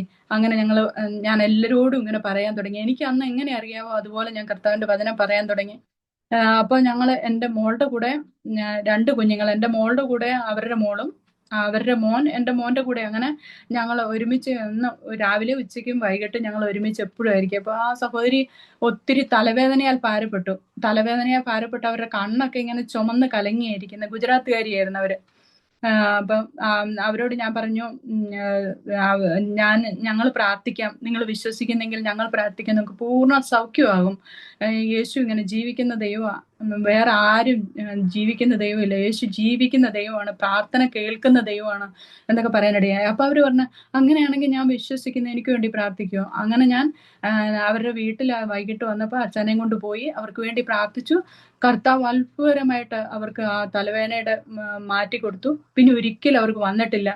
അവര് പറഞ്ഞ, അങ്ങനെയാണെങ്കിൽ ഞാൻ യേശുവിനെ സ്നേഹിക്കുന്നു, യേശുവിനെ ആരാധിക്കാൻ എനിക്ക് ആ താല്പര്യമുണ്ട്. അങ്ങനെ ഞങ്ങൾ പ്രാർത്ഥന വീട്ടിൽ വെച്ചാലും ഞങ്ങള് ഇടയ്ക്ക് ആരാധനയ്ക്ക്, ഞായറാഴ്ച ആരാധനയ്ക്ക് ഒരു AG ചർച്ചിൽ ദൂരെ ഒരു സ്ഥലത്തായിരുന്നു പോകുന്നത്. അപ്പൊ ഞങ്ങൾ ഇവരെ കൊണ്ടുപോകാൻ തുടങ്ങി. പക്ഷെ AG ചർച്ചിലുള്ള ഞങ്ങളുടെ സഹോദരങ്ങൾ അവർ മലയാളം മാത്രമേ സംസാരിക്കുള്ളൂ, പ്രസംഗവും സാക്ഷ്യവും എല്ലാം മലയാളത്തില്. അപ്പൊ ഞങ്ങൾ കൊണ്ടുപോകുന്ന ഈ പ്രിയപ്പെട്ടവർക്ക് വളരെ അത് അരോചകമായി തോന്നി. മലയാളം കേൾക്കുന്നവർക്കൊന്നും മനസ്സിലാവൂലല്ലോ. അപ്പൊ അവര് പറഞ്ഞു, നിങ്ങളുടെ വീട്ടിൽ ആരാധന തുടങ്ങും, നിങ്ങളുടെ വീട്ടിൽ പ്രാർത്ഥന തുടങ്ങും. അപ്പൊ ഞങ്ങൾ ആ സമയത്ത് ഞങ്ങളുടെ വീട്ടിൽ ആരാധനയും പ്രാർത്ഥനയും തുടങ്ങി. പ്രാർത്ഥനയ്ക്ക് ഞാൻ എല്ലാ ദിവസവും പ്രാർത്ഥന വെക്കുന്ന ദിവസം ആൾക്കാരോട്, അടുത്തുള്ളവരോടും കാണുന്നവരോടെല്ലാം പറയും, ഇന്ന് ഞങ്ങളുടെ വീട്ടിൽ ഇന്ന സ്ഥലത്ത് പ്രാർത്ഥന ഇട്ടോ, നിങ്ങൾ വരണമെന്ന്. അങ്ങനെ ഞാൻ നടക്കുന്ന വഴിക്കും എനിക്ക് എന്റെ മുമ്പിൽ വരുന്നവരോടെല്ലാം ഞാൻ ഇങ്ങനെ പറയാം. എന്റെ മുമ്പിൽ വരുന്നവർക്കൊക്കെ ഞാനൊരു അത്ഭുത വസ്തുവായിരുന്നു അന്ന്. ഇന്ന് എല്ലാവർക്കും അറിയാം പൊട്ടുകുത്താത്തവര് അല്ലെ ഓർണമെന്റ്സ് ഉപയോഗിക്കാത്തവര് ക്രിസ്ത്യൻസ് ആണെന്ന്. ഇന്ന് ഞങ്ങൾ താമസിക്കുന്ന ഞങ്ങൾ പ്രവർത്തിക്കുന്ന ഏരിയയിൽ എല്ലാവർക്കും അറിയാം. അപ്പൊ അങ്ങനെ പ്രശ്നങ്ങളുള്ളവര് ഞങ്ങളുടെ കൂട്ടത്തിൽ പ്രാർത്ഥിക്കാൻ വരാൻ തുടങ്ങി. ഒത്തിരി പേർക്ക് ദൈവം വിടുതൽ കൊടുത്തു, കർത്താവ് പ്രവർത്തിച്ചു. പറഞ്ഞാൽ ഞാനും അച്ഛനും കുഞ്ഞുങ്ങളെ റൂമിൽ അടച്ചിട്ടിട്ട് ഞങ്ങൾ വെളിയിൽ കൈപിടിച്ച് ഞങ്ങൾ റോഡിൽ കൂടെ നടന്ന് ഞങ്ങൾ പ്രാർത്ഥിക്കുമായിരുന്നു. ആ സമയത്ത് കർത്താവ് ഈ ദേശത്ത് ദൈവ വിടുതൽ അയക്കണം, ദൈവപ്രവൃത്തി വെളിപ്പെടണം. അങ്ങനെ ഞങ്ങൾ റോഡിലൂടെ നടന്ന് ഞങ്ങൾ പ്രാർത്ഥിക്കുമായിരുന്നു. ഞങ്ങൾ ഏതെല്ലാം സ്ഥലങ്ങളിൽ പ്രാർത്ഥിച്ചോ ആ സ്ഥലങ്ങളിൽ നിന്നെല്ലാം ഇന്ന് വിശ്വാസികളുണ്ട്. ഞങ്ങളുടെ അടുത്ത് വരുന്നവരല്ലെങ്കിൽ പോലും മറ്റു സ്ഥലങ്ങളിൽ ആരാധനയ്ക്ക് പ്രാർത്ഥനയ്ക്ക് പോകുന്നവര് ഞങ്ങൾ നടന്ന് പ്രാർത്ഥിച്ച എല്ലാ സ്ഥലങ്ങളിലും ഉണ്ട്. അത് ദൈവനാമത്തിന് മഹത്വം ഉണ്ടാകട്ടെ. അപ്പൊ അങ്ങനെ ഞങ്ങള് മുമ്പോട്ട് പ്രവർത്തിച്ചുകൊണ്ടിരുന്നു. ദൈവം ഞങ്ങള് ഏത് വീട്ടില് ഞങ്ങൾ ആദ്യം വന്ന വീട്ടില് തന്നെ ഞങ്ങള് പ്രാർത്ഥന നടത്തി. ആ സമയത്ത് ഞങ്ങൾക്ക് അത് ഒത്തിരി വാടക കൊടുക്കാൻ, ഞങ്ങൾക്ക് ആ സമയത്ത് അത്രയും വാടക കൊടുക്കാൻ അച്ഛന് പറ്റിയല്ലായിരുന്നു ഞങ്ങൾക്ക് ആ സമയത്ത്. അതുകൊണ്ട് ഞങ്ങൾ അവരോട് പറഞ്ഞു, ഞങ്ങൾക്ക് ഈ വീട് മാറണം, ഞങ്ങൾക്ക് കുറഞ്ഞ വാടകയ്ക്ക് ഒരു വീട് കിട്ടി, അപ്പൊ അങ്ങോട്ട് മാറാൻ ഞങ്ങൾ ആഗ്രഹിച്ചു. അപ്പൊ ആ വീടിന്റെ ഓണറിന് ദേഷ്യം വന്നു ഞങ്ങളോട്. ഞങ്ങളോട് പറയാതെ ഒന്നും പറയാതെ ആ വീടിന്റെ ഓണർ വന്ന് വെള്ളം താഴേന്ന് ഓണാക്കിയാലേ മേലിലോട്ട് വെള്ളം കയറുള്ളൂ. അപ്പൊ ആ വീടിന്റെ ഓണർ ഞങ്ങളോട് പറയാതെ അറിയാതെ ദേഷ്യം കൊണ്ട് വന്ന് കട്ട് ചെയ്തു. താഴെ വെള്ളത്തിന്റെ പൈപ്പ് അടച്ചു വെച്ചു, ഇപ്പോൾ ലോക്ക് ചെയ്തിട്ട് പോയി. അങ്ങനെ ഞാൻ വെള്ളം സമയം കഴിഞ്ഞിട്ടും വെള്ളം കിട്ടുന്നില്ല. അപ്പൊ ഞാൻ അടുത്തുള്ളവരോടൊക്കെ ചോദിച്ചു, ഇന്ന് വെള്ളം വന്നില്ലേ? അപ്പൊ എല്ലാവരും പറഞ്ഞു വെള്ളം വന്ന് പോയല്ലോ എന്ന് പറഞ്ഞു. അപ്പൊ ഞാൻ ഒത്തിരി നിരാശപ്പെട്ടു. അന്ന് എന്റെ അനുജനും കുടുംബവും ഞങ്ങളോട് കൂടെ വന്നിട്ടുണ്ടായിരുന്നു. ഒരു വിശ്വാസത്തിലല്ലായിരുന്നു. അനുജനും അനിത്യയും 2 മക്കളും നാട്ടിൽ നിൽക്കാൻ പറ്റാത്ത അവസ്ഥയിൽ അവര് ഞങ്ങളുടെ അടുത്ത് കടന്നു വന്നായിരുന്നു. അപ്പൊ അവര് ഞങ്ങളുടെ ഈ പ്രവർത്തനങ്ങളും ഞങ്ങളുടെ പ്രാർത്ഥനയും കർത്താവും ഞങ്ങൾക്ക് വേണ്ടി പ്രവർത്തിച്ചു. ഞങ്ങളുടെ അനുജനും കുടുംബവും ഇവിടുന്ന് വിശ്വാസത്തിൽ വന്ന് സ്നാനപ്പെട്ടു. അവര് പെനിയൽ ബൈബിൾ കോളേജിൽ പോയി പഠിച്ചു. അവരിന്ന് ബോംബെയില് ഗാഡ് കൂപ്പറിൽ കർത്താവിന്റെ വേലയിലായിരിക്കുന്നു. അനുഗ്രഹിക്കപ്പെട്ട നല്ലൊരു കൂട്ടായ്മ അവിടെയുണ്ട്. ഒരു ചർച്ചും അവർക്ക് താമസിക്കാനുള്ള സൗകര്യമൊക്കെ കർത്താവ് അവർക്ക് നൽകി കൊടുത്തു. അങ്ങനെ കർത്താവ് ഞങ്ങൾക്ക് വേണ്ടി അങ്ങനെ പ്രവർത്തിച്ചു. ഞങ്ങൾ കർത്താവിന്റെ വേലയ്ക്ക് വേണ്ടി സമർപ്പിച്ചപ്പോൾ, കർത്താവിന് വേണ്ടി ഞങ്ങൾ സമർപ്പിച്ചപ്പോൾ, ഞങ്ങൾ കർത്താവിന് വേണ്ടി പ്രവർത്തിച്ചപ്പോൾ കർത്താവ് ഞങ്ങളുടെ വീട്ടിലും ദൈവപ്രവൃത്തി വെളിപ്പെടാനിടയായി. അങ്ങനെ ഞങ്ങളുടെ സഹോദരനും കുടുംബവും രക്ഷയിലേക്ക് വന്നവര് ഇന്ന് കർത്താവിന്റെ വേലയിലായിരിക്കുന്നു. ഞങ്ങൾ അതുപോലെ തന്നെയാണ്. ആ സമയത്ത് തന്നെയാണ് ഞങ്ങളുടെ കുഞ്ഞനുജനും നാട്ടിൽ നിന്ന് കടന്നു വന്നു. അവനും വിശ്വാസത്തിലല്ലായിരുന്നു. ഇവിടെ കടന്നു വന്ന് അവനും ദൈവസന്നിധിയിൽ സമർപ്പിച്ച് ദൈവകൽപ്പന അനുസരിച്ച് ഇന്ന് എന്റെ മാതൃസഭയില് കർത്താവിനോട് ദൈവസഭയിൽ ആരാധിച്ചു പോകുന്നു. വീട്ടിൽ തന്നെയാണ്. ഇപ്പൊ അവിടെ ഞങ്ങളുടെ സഭയിലായിരിക്കുന്ന പാസ്റ്റർ വർഗീസും ലിസി സിസ്റ്ററാണ് എന്നെ ഈ ആരാമൻ ടിവിയിൽ സാക്ഷ്യത്തിന് വേണ്ടി എന്നോട് പറഞ്ഞത്. നല്ലൊരു കൂട്ടായ്മ ഞങ്ങളുടെ അവിടെ ഉണ്ട്. ഞങ്ങൾ ചെറിയ പ്രായത്തിൽ, ഞാനത് പറയാൻ വിട്ടുപോയി, ചെറിയ പ്രായത്തിൽ ഞങ്ങൾ ഒത്തിരി ദൂരം നടന്നു പോയാണ് ഞങ്ങൾ ആരാധിച്ചുകൊണ്ട്. ഞങ്ങൾ കൊച്ചു മക്കളായിരുന്നപ്പോൾ തന്നെ സൺഡേ സ്കൂളിലും പ്രാർത്ഥനയ്ക്കൊക്കെ ഞങ്ങൾ 4.5 കിലോമീറ്റർ ദൂരം നടന്നു പോയായിരുന്നു ഞങ്ങൾ ആരാധനയ്ക്ക് പ്രാർത്ഥനയ്ക്കൊക്കെ പോയിക്കൊണ്ടിരുന്നത്. അതിന് ശേഷം ഞങ്ങളുടെ അടുത്ത ഏരിയയിലെ ആരാധന പ്രാർത്ഥനയൊക്കെ തുടങ്ങി. അങ്ങനെ ഞങ്ങൾ വന്ന് ഞങ്ങളുടെ 2 അനുജന്മാരും ഇവിടെ കടന്നു വന്ന് പിന്നെ ദൈവത്തെ ജലത്തിൽ സാക്ഷീകരിച്ചു. ഒരാൾ കർത്താവിന്റെ വേലയിലും ഒരാള് നാട്ടിലും ആയിരിക്കുന്നു. അതുപോലെ തുടർന്ന് ഞങ്ങൾ ഇവിടെ പ്രവർത്തിച്ചുകൊണ്ടിരുന്നു. അപ്പൊ ഞങ്ങൾ പ്രാർത്ഥന വെക്കുന്ന ഞങ്ങൾ 2ാമത്തെ വീട്ടിൽ വന്നു. അവിടെ ഞങ്ങൾ പ്രാർത്ഥന വെക്കാൻ തുടങ്ങിയപ്പോഴേക്കും ദേശത്ത് പ്രശ്നമായി. എവിടെ ദൈവത്തിന്റെ പ്രവൃത്തി നടക്കുന്നു അവിടെ എല്ലാം പ്രശ്നങ്ങൾ നടക്കുമല്ലോ. ഇപ്പൊ 2ാമത് ഞങ്ങൾ വന്ന് താമസിച്ച് അവര് പറഞ്ഞു, അടുത്തുള്ളവരൊക്കെ കംപ്ലൈന്റ് ചെയ്തു. അപ്പൊ അവിടെ പത്രം കൊടുക്കുന്ന ഒരാളുണ്ടായിരുന്നു. ആള് പറഞ്ഞു, നിങ്ങളെ ആൾക്കാർ നോട്ടം ഇട്ടിട്ടുണ്ടോ, നിങ്ങൾ ഇങ്ങനെ ശ്രദ്ധിച്ചു വേണം ഇനി എന്ന് പറഞ്ഞു. അച്ഛൻ പറഞ്ഞു, ഞങ്ങളെ ശ്രദ്ധിക്കുന്ന ഞങ്ങളല്ല, ഞങ്ങളെ ശ്രദ്ധിക്കുന്നത് കർത്താവാ, ഞങ്ങളുടെ കർത്താവ് ഞങ്ങളുടെ കൂടെ ഉണ്ടെന്ന്. അപ്പൊ അത് കഴിഞ്ഞ് അവര് ഞങ്ങളെ ആ വീട് ഒഴിവാക്കിച്ച്. അവര് പറഞ്ഞു, ഞങ്ങൾക്ക് ഈ വീട് നന്നാക്കണം, പെയിന്റ് അടിക്കണം, അതുകൊണ്ട് നിങ്ങൾ മാറിത്തരണമെന്ന്. ഞങ്ങൾക്ക് മനസ്സിലായി അവർക്ക് ഞങ്ങളെ അവിടുന്ന് ഒഴിവാക്കാനാണെന്ന്. അപ്പൊ ഇവിടെ ഒത്തിരി പേര്, പെൺകുഞ്ഞുങ്ങളും ആൺകുഞ്ഞുങ്ങളും എല്ലാം ഇങ്ങനെ ഒത്തിരി സഹോദരിമാര് പ്രശ്നങ്ങളുള്ളവര് കടന്നു വരാൻ തുടങ്ങി. അപ്പൊ ഒക്കെ അച്ഛന് പകൽ ഒരിക്കലും സമയം കിട്ടില്ല. ശനിയാഴ്ച ഞായറാഴ്ച, അത് ശനിയാഴ്ച ചിലപ്പോൾ അച്ഛന് പോണ്ട വരും. അപ്പൊ ഞാൻ അവരോട് എനിക്ക് അറിയുന്നത് പോലെ കർത്താവിന്റെ വചനത്തിൽ നിന്ന് ഞാൻ മറാഠിയിൽ റെഫറൻസ് എടുത്ത് അവർക്ക് കൊടുക്കും, വായിപ്പിക്കും. ഞാൻ മലയാളത്തിൽ പ്രാർത്ഥിക്കും. അവർക്ക് പറഞ്ഞു കൊടുക്കും, നിങ്ങൾ ഇന്നപോലെ പ്രാർത്ഥിക്കുന്ന പറഞ്ഞു കൊടുത്താലും എനിക്ക് ശരിക്കും അന്ന് അറിയില്ലായിരുന്നു. അത് പറയുന്നതിന് എനിക്ക് ലജ്ജയൊന്നുമില്ല. എനിക്കറിയുന്നത് പോലെ ഭാഷയുടെ അധികാരം കർത്താവിന്റെ മേലാണല്ലോ. എനിക്കറിയുന്ന പോലെ അവർക്ക് പറഞ്ഞു കൊടുത്തു. അവര് പ്രാർത്ഥിക്കുകയും ദൈവം അവരുടെ പലരുടെയും വിഷയങ്ങളുടെ മേൽ അത്ഭുതകരമായിട്ട് വിടുതലും കൊടുത്തു. അങ്ങനെ വേല മുമ്പോട്ട് പോയിക്കൊണ്ടിരുന്നപ്പോ ആ വീട് ഒഴിവാക്കിച്ച് ഞങ്ങൾ മൂന്നാമത്തെ വീട്ടിൽ വന്നു. മൂന്നാമത്തെ വീട്ടിൽ ഇന്ന് ആ മൂന്നാമത്തെ വീട്ടിൽ വന്നപ്പോഴും ഇങ്ങനെ തന്നെ അനേകർ കടന്നു വന്ന ദൈവിക വിടുതൽ അവരുടെ ജീവിതത്തിൽ പ്രാപിക്കുക. അതില് ഒരു പ്രാന്തായ ഒരാൾക്ക് വേണ്ടി ഒരു അനിൽ സോഞ്ചെ എന്ന് പറഞ്ഞ് ഒരാൾക്ക് വേണ്ടി പ്രാർത്ഥിക്കാൻ വേണ്ടി പ്രാർത്ഥനയിൽ വരുന്ന ഒരു സഹോദരിയും ആ സഹോദരന്റെ ചേട്ടന്റെ ഭാര്യയും കൂടെ വന്ന് ഞങ്ങളോട് പറഞ്ഞു, ഇങ്ങനെ ഒരാളെ ഭ്രാന്തായിട്ട് റൂമിൽ അടച്ചിട്ടിട്ടുണ്ട്, നിങ്ങൾ പോയൊന്ന് പ്രാർത്ഥിക്കണം. അപ്പൊ ഞങ്ങളുടെ ജീവിതത്തിൽ അങ്ങനത്തെ ഒരു അനുഭവം ഒരിക്കലും ഇല്ല. മുമ്പേ മുതൽ എങ്ങനെയാന്ന് പറഞ്ഞ അച്ഛൻ പലർക്കും വേണ്ടി അച്ഛൻ മുമ്പേയും പ്രാർത്ഥിക്കുമായിരുന്നു. ഞങ്ങൾ കർത്താവിന്റെ വേല തുടങ്ങുന്നതിന് മുമ്പേ അച്ഛൻ അങ്ങനെ ആവശ്യമുള്ളവർക്ക് വേണ്ടി പ്രാർത്ഥിക്കുകയും ഞങ്ങൾ എല്ലാവരോടും അച്ഛൻ എല്ലാവരോടും വചനം പറഞ്ഞുകൊണ്ടൊക്കെ ഇരുന്ന ആ സമയത്തും അതുപോലെ. പക്ഷെ ഒരു പ്രാന്തായ ആൾക്ക് വേണ്ടി പ്രാർത്ഥിച്ച ഒരു അനുഭവം ഞങ്ങളുടെ ജീവിതത്തിൽ ഒരിക്കലും ഇല്ലായിരുന്നു. അതുകൊണ്ട് ഞങ്ങൾ ചിന്തിച്ച് ഞങ്ങൾ പറഞ്ഞു, നിങ്ങൾ 4 മണിക്ക് വാ, ഞങ്ങൾ കുറച്ചു നേരം പ്രാർത്ഥിക്കട്ടെ എന്ന് പറഞ്ഞു. അപ്പൊ ഞങ്ങൾ ഇരുന്ന് പ്രാർത്ഥിച്ചപ്പോൾ ദൈവത്തിന്റെ പരിശുദ്ധാത്മാവ് ഇങ്ങനെ കാണിച്ചു തന്നെ, അവര് മലയിൽ ഒരു വിഗ്രഹത്തിനും തേങ്ങയുടെ മാല ഇടിക്കുന്നതായിട്ട് കാണിച്ചു. അപ്പൊ അതുമായിട്ട് എന്തോ ഒരു ബന്ധമെന്ന് ഞങ്ങൾ ചിന്തിച്ചു. എന്താ ഇത് തേങ്ങയുടെ മാല? ഒരിക്കലും നമ്മുടെ നാട്ടിലൊന്നും ഞാൻ ഒരിക്കലും കണ്ടിട്ടില്ല തേങ്ങയുടെ മാലയൊന്നും ഉണ്ടാക്കുന്നത് ഇടിക്കുന്നൊന്നും. അപ്പൊ എന്താ ഇതിലെന്ന് അപ്പൊ അവര് ഞങ്ങളോട് പ്രാർത്ഥിക്കാനായിട്ട് വന്നപ്പോ ഞങ്ങൾ ചോദിച്ചു, ഇതെന്താ തേങ്ങയുടെ മാലയൊക്കെ? ആദ്യം അവരോട് ചോദിച്ചു, നിങ്ങൾ എവിടെയെങ്കിലും നേർച്ച കാഴ്ചകളോ എന്തെങ്കിലും നടത്തിയിട്ടുണ്ടോ എന്ന് ചോദിച്ചു. അപ്പൊ ആ ഭാര്യയായ സഹോദരി പറഞ്ഞു, ഇല്ല ഞങ്ങളൊന്നും ചെയ്തില്ലല്ലോ. അപ്പൊ കൂടെ വന്ന സഹോദരി പറഞ്ഞു, നിങ്ങൾ പറഞ്ഞില്ലെങ്കിലും അവരെ ദൈവം കാണിക്കും, അറിയിക്കും, അതുകൊണ്ട് എന്താണെന്ന് പറയാൻ പറഞ്ഞു. അപ്പൊ പറഞ്ഞു, ഞങ്ങൾക്ക് മക്കളില്ലായിരുന്നു, അതുകൊണ്ട് ഞങ്ങള് ഒരു അവിടെ നേർച്ച നേർന്നതാ, ഞങ്ങൾക്ക് കുഞ്ഞുങ്ങൾ ഉണ്ടാവുകയാണെങ്കിൽ ഞങ്ങൾ ഒരു മാല ഇടിയിച്ചേക്കാന്ന്. അപ്പൊ ഞങ്ങൾക്ക് മനസ്സിലായി അവർ ആ നേർച്ച കാരണമാണ് ഈ സഹോദരൻ ഇങ്ങനെയായി തീർന്നത്. ആ അന്യായ ശക്തി, ആ അന്ധകാര ശക്തിയാണ് ഈ സഹോദരനെ ഇങ്ങനെ മാനസിക രോഗിയാക്കി തീർത്തതെന്ന് ഞങ്ങൾക്ക് മനസ്സിലായി. അപ്പൊ ഞങ്ങൾക്ക് പ്രാർത്ഥിക്കാൻ ഒന്നും കൂടെ ഞങ്ങൾ പോയി. ഞാനും അച്ഛനും കുഞ്ഞുങ്ങൾ രണ്ടുപേരും ഞങ്ങളുടെ കൂട്ടത്തിൽ ഒരു കൊച്ചു സഹോദരനും കൂടെ ഞങ്ങളുടെ കൂട്ടത്തിൽ വന്നായിരുന്നു. അപ്പൊ ഞങ്ങൾ അവരുടെ അടുത്ത് ചെന്നിരുന്നു. അച്ഛനും ആ സഹോദരനും ഈ മാനസിക രോഗിയായ സഹോദരന്റെ 2 സൈഡിലും ഇരുന്നു. ഞാനും കുഞ്ഞുങ്ങളും താഴെ ഇരുന്നു, പായല് താഴെ ഇരുന്നു. അപ്പൊ പ്രാർത്ഥിച്ചുകൊണ്ടിരുന്നു. അച്ഛൻ സഹോദരന്റെ മേൽ കൈവച്ച് പ്രാർത്ഥിച്ചുകൊണ്ടിരുന്നു. അപ്പൊ പുള്ളി തന്റെ ദൈവത്തിന്റെ നാമം എടുത്തു, യേശുവിന്റെ നാമത്തിൽ എന്ന് പറഞ്ഞ അച്ഛൻ പ്രാർത്ഥിച്ചുകൊണ്ടിരുന്നപ്പോ പുള്ളി തന്റെ ദൈവത്തിന്റെ പേരെടുത്തപ്പോ ആ വാ എങ്ങനെ തുറന്ന് അതുപോലെ ഇരുന്നു. അത് അടയ്ക്കാനും പറ്റിയില്ല, തുറക്കാനും പറ്റിയില്ല. അപ്പൊ ഞങ്ങൾ അവിടെ ചെന്നപ്പോഴും സഹോദരന്റെ ഭാര്യയോ സഹോദരന്റെ അമ്മയുണ്ട്, പെങ്ങളുണ്ട്, ഇവരാരും റൂമിൽ വരുന്നില്ല. അവർക്ക് പേടിയാ വരാൻ, ഉപദ്രവിക്കും.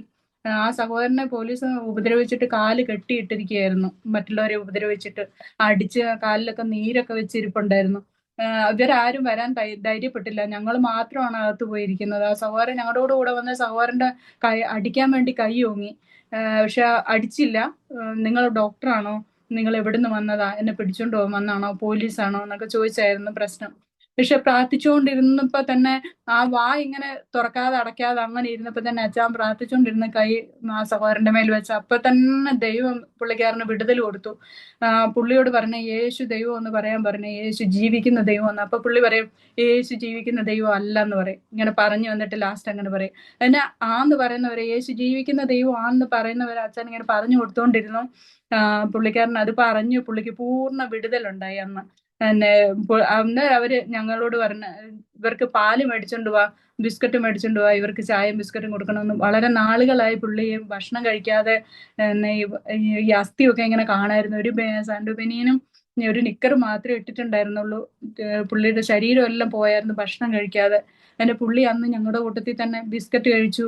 ഞങ്ങൾ ചായ കുടിക്കുകയല്ലെന്ന് പറഞ്ഞപ്പോ പുള്ളിക്കാരൻ പറഞ്ഞു പാല് കൊടുക്കാൻ പറഞ്ഞു. അങ്ങനെ ഞങ്ങളുടെ കൂട്ടത്തിൽ കഴിക്കുകയും കുടിക്കുകയും ചെയ്യുന്നു. പുള്ളി ഒരു തുണിക്കടയിൽ സെയിൽസ്മാൻ ആയിട്ട് ജോലി ചെയ്യുക. അങ്ങനെ അത്ഭുതകരമായിട്ട് വിടുതൽ കൊടുത്തു കർത്താവ്.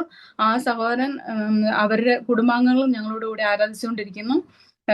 ദൈവം അങ്ങനെ പ്രവർത്തിച്ചു. അത് അവിടെ തന്നെ ഞങ്ങൾ താമസിച്ചുകൊണ്ടിരിക്കുമ്പോഴാ ബ്ലഡ് ക്യാൻസർ ആയിട്ട് ഒരു കുഞ്ഞ് മാസങ്ങൾ മാത്രമായ ഒരു മോള് അവളെ കൊണ്ടുവന്ന് പ്രാർത്ഥന നടക്കുന്നതിന്റെ നടുവിൽ വെച്ചിട്ട് പറഞ്ഞു, ഇവളെ ഡോക്ടർ ഉപേക്ഷിച്ചു, നിങ്ങൾ ഇവർക്ക് വേണ്ടി പ്രാർത്ഥിക്കണമെന്ന്. അപ്പം മുഴുവൻ കുടിയനാണ്. അമ്മ ഈ വീട്ടു ജോലികൾക്കൊക്കെ പോകുന്നത്. അപ്പൊ ആ കുഞ്ഞിനെ കൊണ്ടുവന്ന് ഞങ്ങളുടെ നടുവിൽ വെച്ചിട്ട് പ്രാർത്ഥിക്കാൻ പറഞ്ഞപ്പോൾ ഞങ്ങൾ ആ കുഞ്ഞിന് വേണ്ടി പ്രാർത്ഥിച്ച് ആ കുഞ്ഞിന് പൂർണ്ണ സൗഖ്യം കർത്താവ് കൊടുത്തു. ഇന്ന് ആ മോള് ഇവിടെ നാസിക്കിൽ തന്നെ ബൈബിൾ കോളേജിൽ പഠിച്ചുകൊണ്ടിരിക്കുകയാണ്. അവള് ഡിഗ്രിയും ബൈബിൾ കോളേജിലും പഠിക്കുന്നുണ്ട്, നാസിക്കിൽ തന്നെയുള്ള. അങ്ങനെ ദൈവം ആ കുഞ്ഞിന് വേണ്ടി പ്രവർത്തിച്ചു. അങ്ങനെ പലർക്കും, അങ്ങനെ മക്കളില്ലാതെ പല സഹോദരിമാരും വന്നു, അവർക്ക് കർത്താവ് കുഞ്ഞുങ്ങളെ കൊടുത്തു. അതിലൊരു സഹോദരിയുടെ അനുഭവം ഞാൻ പറയാം. ഒരു സഹോദരി കടന്നു വന്ന് പ്രാർത്ഥിക്കാൻ വന്നപ്പോൾ ഞാൻ പറഞ്ഞു, എനിക്കറിയുന്നത് പോലെയാണ്. അന്ന് കുറെ സഹോദരിമാരും ദൈവസന്നിധി വരുമായിരുന്നു, മക്കളും വരുമായിരുന്നു. പകലൊക്കെ ഞങ്ങൾ ഒരുമിച്ചിരുന്ന് പ്രാർത്ഥിക്കും, ദൈവവചനം ഷെയർ ചെയ്യും. വീട്ടുജോലികളൊക്കെ ഞാൻ രാത്രിയായിരുന്നു ചെയ്തുകൊണ്ടിരുന്നത്. അപ്പൊ പ്രാർത്ഥിക്കാൻ പ്രത്യേക ഒരു സമയമൊന്നും വേർതിരിക്കാനില്ലായിരുന്നു. പക്ഷെ ഈ ജോലിക്കിടയിലെല്ലാം തുണി കഴുകുമ്പോഴും പാത്രം കഴുകുമ്പോഴും അടിച്ചു വാരി തുടക്കി ഇങ്ങനെയൊക്കെ ചെയ്യുമ്പോഴെല്ലാം ഞാൻ ദൈവസന്നിധിയിൽ ഇങ്ങനെ ഓരോ വ്യക്തികളെ ഓർത്ത് ഞാൻ പ്രാർത്ഥിച്ചുകൊണ്ടിരുന്നു. ഇന്നും എനിക്ക് പറയാനുള്ളത്, പ്രാർത്ഥിക്കാൻ സമയമില്ല എന്നൊക്കെ പറയുന്നവരോട് എനിക്ക് പറയാനുള്ളത്, പ്രത്യേകം സമയം വേർതിരിച്ചില്ലെങ്കിലും നമുക്ക് സമയം ഇല്ലെങ്കിൽ, സമയം ഉണ്ടെങ്കിൽ നമ്മൾ വേർതിരിച്ച് ദൈവസന്നിധിയിൽ ഇരിക്കണം. ഇല്ലെങ്കിലും നമ്മുടെ പ്രാർത്ഥന കേൾക്കുന്ന ഒരു ദൈവം ജീവിക്കുന്നു. അങ്ങനെ ഞാൻ ആ സഹോദരി ദൈവത്തെ അറിഞ്ഞ് ഞങ്ങളുടെ വീട്ടിൽ കൂടെയൊക്കെ ഇങ്ങനെ പച്ചക്കറി വെക്കാൻ വേണ്ടി, നമ്മുടെ നാട്ടിലെ പോലെയല്ല, ഇവിടെ വീടുകളിൽ കയറി ഇറങ്ങി പച്ചക്കറി വിറ്റുകൊണ്ടിരിക്കുക. അങ്ങനെയുള്ള സഹോദരിമാരോടൊക്കെ പറഞ്ഞു, ഇങ്ങനെ ഞങ്ങളുടെ വീട്ടിൽ പ്രാർത്ഥന നടക്കുന്നുണ്ട്, നിങ്ങൾ വരണമെന്ന്. അപ്പൊ അതിലൊരു സഹോദരി നടക്കുന്ന വഴിക്കെല്ലാം അവള് പറയാൻ തുടങ്ങി, ഇങ്ങനെ ഒരു വീട്ടിൽ പ്രാർത്ഥനയുണ്ട്. അപ്പൊ അവര് മുമ്പ് അവർക്ക് അനുഭവം ഉണ്ട്, നഗറിൽ പോയി അവര് പ്രാർത്ഥിച്ചിട്ടുണ്ട്. അപ്പൊ അവര് പറഞ്ഞു, നമ്മുടെ അടുത്ത് തന്നെ ഒരു വീട്ടിൽ പ്രാർത്ഥനയുണ്ട് കേട്ടോ, ഒരു അടുത്തുള്ള ഒരു കോളനിയിലും ആൾക്കാരോടെല്ലാം പറയാൻ തുടങ്ങി, ഇങ്ങനെ ഒരു കോളനിയിൽ വീട്ടിൽ പ്രാർത്ഥന നടക്കുന്നുണ്ട്, നമുക്ക് അവിടെ പോകാമെന്ന്. അപ്പൊ ഇങ്ങനെ ഈ മോള് പറഞ്ഞിങ്ങനെ, ഈ സഹോദരി അറിഞ്ഞിങ്ങനെ ഒരു വീട്ടിൽ പ്രാർത്ഥന നടക്കുന്നത്. അപ്പൊ അവളുടെ അമ്മായിയമ്മ കുഞ്ഞുങ്ങൾ ഉണ്ടാകാത്തത് കൊണ്ട് അവളെ വീട്ടിൽ നിന്ന് ഇറക്കി വിട്ടതാ. ആദ്യം അവള് പ്രഗ്നന്റ് ആകും, അബോർഷൻ ആയി പോകും, അങ്ങനെയായിരുന്നു. അതിനുശേഷം അവളുടെ അമ്മായിയമ്മ നാരങ്ങ മന്ത്രവാദം ചെയ്ത് കൊടുത്ത് അത് അവള് സാരിയുടെ തുമ്പിൽ കെട്ടി അരയിൽ വെച്ചിരിക്കുമായിരുന്നു. അങ്ങനെ ഇരിക്കെ അവള് ഇങ്ങനെ ഒരു കുഞ്ഞിനെ അവള് പ്രസവിച്ചു. പ്രസവിച്ച ഉടനെ തന്നെ ആ കുഞ്ഞ് മരിച്ചും പോയി. അപ്പൊ പറഞ്ഞു, നീ വീട്ടിൽ നിൽക്കാൻ നീ ഒട്ടും കൊള്ളുകയില്ല, അതുകൊണ്ട് നീ വീട്ടിൽ നിന്ന് ഇറങ്ങിക്കോന്ന്. അങ്ങനെ വഴക്ക് പിടിച്ച് അവളും അവളുടെ ഭർത്താവും കൂടെ വീട്ടിൽ നിന്ന് ഇറങ്ങി. വീട്ടിൽ നിന്ന് ഇറങ്ങിയതിന് ശേഷം അവര് വന്ന് താമസിച്ച ആ സ്ഥലത്താണെങ്കിൽ റൂമിൽ ഒരു ഫോട്ടോ വെച്ചിട്ടുണ്ടായിരുന്നു, അവർ ആരാധിക്കുന്ന ഒരു ഫോട്ടോ. അപ്പൊ അവളുടെ ഒരു ഇളയ അനുജത്തി മരിച്ചു പോയിട്ടുണ്ടായിരുന്നു. അപ്പൊ ആ ഫോട്ടോയിലോട്ട് നോക്കുമ്പോൾ അവള് കാണുന്നത് അവളുടെ കുഞ്ഞനുജത്തിയാ. അതിന്റെ മേളിൽ നിന്ന് ഇങ്ങനെ ബ്ലഡ് ഇങ്ങനെ വീഴുന്നതായിട്ട് അവള് കണ്ടോണ്ടിരുന്നു. അങ്ങനെ അവള് ഒത്തിരി മാനസികമായിട്ട് ഒത്തിരി വിഷമിച്ചു. അങ്ങനെ ഒരു പൂജാരിയുടെ അടുത്ത് പോയി പറഞ്ഞു, നിനക്ക് കുഞ്ഞുങ്ങൾ ഉണ്ടാകുകയില്ലെന്ന് മാത്രമല്ല, നിന്റെ ഭർത്താവ് 6 മാസത്തിനുള്ളിൽ മരിക്കും എന്ന് പറഞ്ഞു. അങ്ങനെ അവള് പ്രാർത്ഥനയ്ക്ക് കടന്നു വരുന്നത് ഈ സഹോദരി പറഞ്ഞിട്ട് പ്രാർത്ഥനയ്ക്ക് കടന്നു വന്ന് ദൈവവചനം പറഞ്ഞു. അവള് ദൈവസന്നിധിയിൽ ഒരു തീരുമാനം എടുക്കാനിടയായി, എനിക്ക് കുഞ്ഞുങ്ങൾ ഉണ്ടായാലും ഇല്ലെങ്കിലും. അപ്പൊ അവളുടെ ഭർത്താവ് പറഞ്ഞു, നീ അഥവാ പ്രഗ്നന്റ് ആവണം, നിനക്കൊരു കുഞ്ഞിനെ കർത്താവ് തരുവാണെങ്കിൽ ഞാനും വിശ്വസിക്കാം, ഞാനും വരുമെന്ന്, അല്ലെങ്കിൽ ഞാൻ വരികയില്ലെന്ന്. അപ്പൊ അവളിങ്ങനെ ദൈവസന്നിധിയിൽ തീരുമാനം എടുത്തു, എന്റെ ഭർത്താവ് വന്നാലും ഇല്ലെങ്കിലും, എനിക്ക് കുഞ്ഞുങ്ങൾ ഉണ്ടായാലും ഇല്ലെങ്കിലും, ഈ ജീവിക്കുന്ന ദൈവത്തെ, ഈ യേശുവിനെ, സമാധാനം നൽകുന്ന ഈ ദൈവത്തെ വിട്ട് ഞാൻ ഒരിക്കലും പിന്മാറിയാലും തീരുമാനം എടുത്തു. കർത്താവ് അവളുടെ തീരുമാനത്തിന് മേലെ, ഞാൻ പറയുന്ന നമ്മുടെ പ്രാർത്ഥനയുടെ മേലൊന്നും അല്ലായിരിക്കും, കർത്താവ് അവളുടെ ആ തീരുമാനത്തിന്റെ മേലെ കർത്താവ് പ്രവർത്തിച്ച് അവൾക്ക് കൃത്യം 9 മാസമായപ്പോൾ പെൺകുഞ്ഞിന് ദാനം നൽകി. ഞങ്ങൾ ആ മോൾക്ക് ബ്ലസ്സി എന്ന് പേരിട്ടു. നല്ല മോൾ, ഇപ്പൊ അവള് ഡിഗ്രിക്ക് പഠിക്കുന്നു. വേറെ അവർക്ക് 2 മക്കളെ കർത്താവ് കൊടുത്തു, ഒരു മോനെയും ഒരു മോളെയും കൂടെ കൊടുത്തു. അവര് സന്തോഷത്തോടുകൂടെ കർത്താവിന്റെ മേലേക്ക്, അത് അവരൊന്നും ഇല്ലാത്തവരായിരുന്നു. ഇപ്പൊ കർത്താവ് അവരെ ഭൗതികമായി അനുഗ്രഹിച്ചു. ഭൗതികമായി ദൈവസന്നിധിയില് ദൈവവചനം പറയുന്നല്ലോ, മുന്നമേ അവിടുത്തെ നീതിയും രാജ്യവും അന്വേഷിപ്പിൻ, അതോടൊപ്പം സകലം ലഭിക്കുമെന്ന്. ആ കുഞ്ഞു പൈതലിനെ കൊണ്ട് അവളും ഞാനും കൂടെ വളരെ ദൂര സ്ഥലങ്ങളില് കർത്താവിന്റെ വചനം അറിയിക്കാൻ പോവായിരുന്നു. ഞാൻ ഇപ്പോഴും ഓർക്കുന്നുണ്ട്, ഒരു ഏകാന്തമായ ആ സ്ഥലത്തേക്ക് വാഹനങ്ങളൊന്നുമില്ല.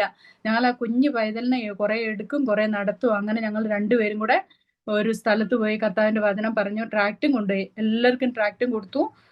അപ്പൊ അവിടെയുള്ള ആൾക്കാരെ കാണുമ്പോൾ തന്നെ ഞങ്ങൾക്കൊരു വിഷമം തോന്നുമായിരുന്നു. അതുപോലെയുള്ള ആൾക്കാരായിരുന്നു ആ ഭാഗത്ത്. ഭാഷ അറിയില്ലല്ലോ, എനിക്ക് അതിൻ്റെതായ പ്രശ്നമുണ്ട്.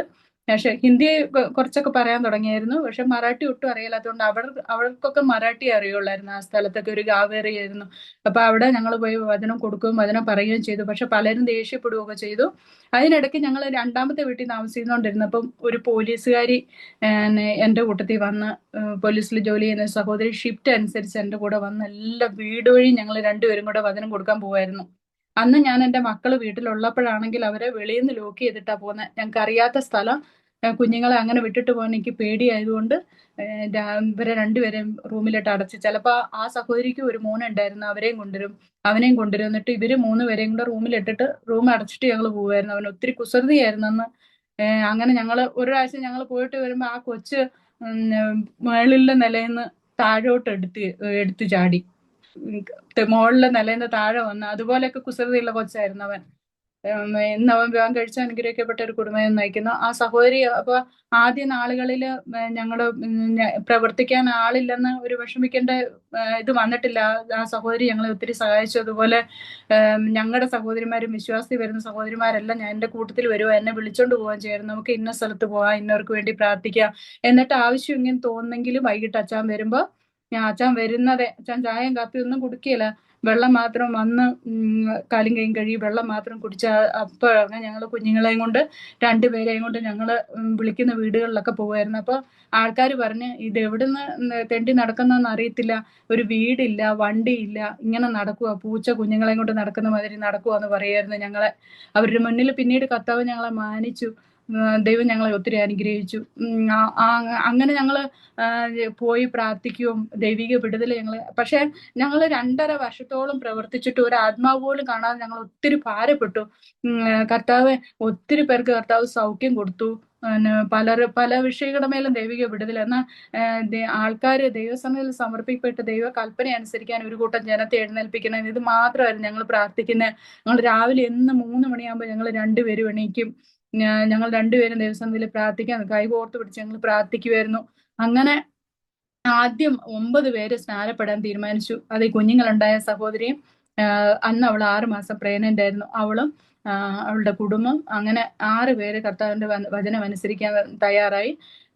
വചനം അന്ന് അച്ഛൻ ഓർഡിനേഷൻ കിട്ടാത്തത് കൊണ്ട് എന്റെ സഹോദരനെയാണ് ഞങ്ങൾ വിളിച്ചത്. നാട്ടിൽ കർത്താവിന്റെ വേലയിലായിരിക്കുന്ന എന്റെ സഹോദരൻ വന്ന് അവരെ സ്നാനപ്പെടുത്തി.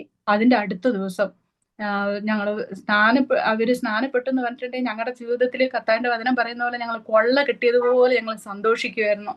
കാരണം 9 പേര് കർത്താവിന്റെ വചനം അനുസരിച്ച് ദൈവകൽപ്പന അനുസരിക്കുക എന്ന് പറഞ്ഞാൽ അത് ഞങ്ങൾക്ക് വീട് കിട്ടുന്നേക്കാളും, ഞങ്ങൾക്ക് വാഹനം കിട്ടുന്നേക്കാളും, ഞങ്ങൾക്ക് മറ്റെന്ത് നന്മ കിട്ടുന്നേക്കാളും ഞങ്ങൾ ദൈവസന്നിധിയിൽ ഒത്തിരി ഒത്തിരി സന്തോഷിച്ച് ഞങ്ങള്. അങ്ങനെ ഇരിക്കുകയാണ്. അടുത്ത ദിവസം ഞാൻ ബാത്റൂമിൽ തുണി കഴുകിക്കൊണ്ടിരിക്കുന്നു. അച്ഛൻ ഓഫീസിൽ നിന്ന് വന്നില്ലായിരുന്നു. എന്റെ സഹോദരൻ അന്ന് വീട്ടിലുണ്ട്. എന്റെ സഹോദരനും വിശ്വാസത്തിൽ വന്ന ദൈവകൽപ്പന അനുസരിച്ച് സഹോദരനും കൂടെ മാർക്കറ്റിൽ പോയിരിക്കുകയായിരുന്നു.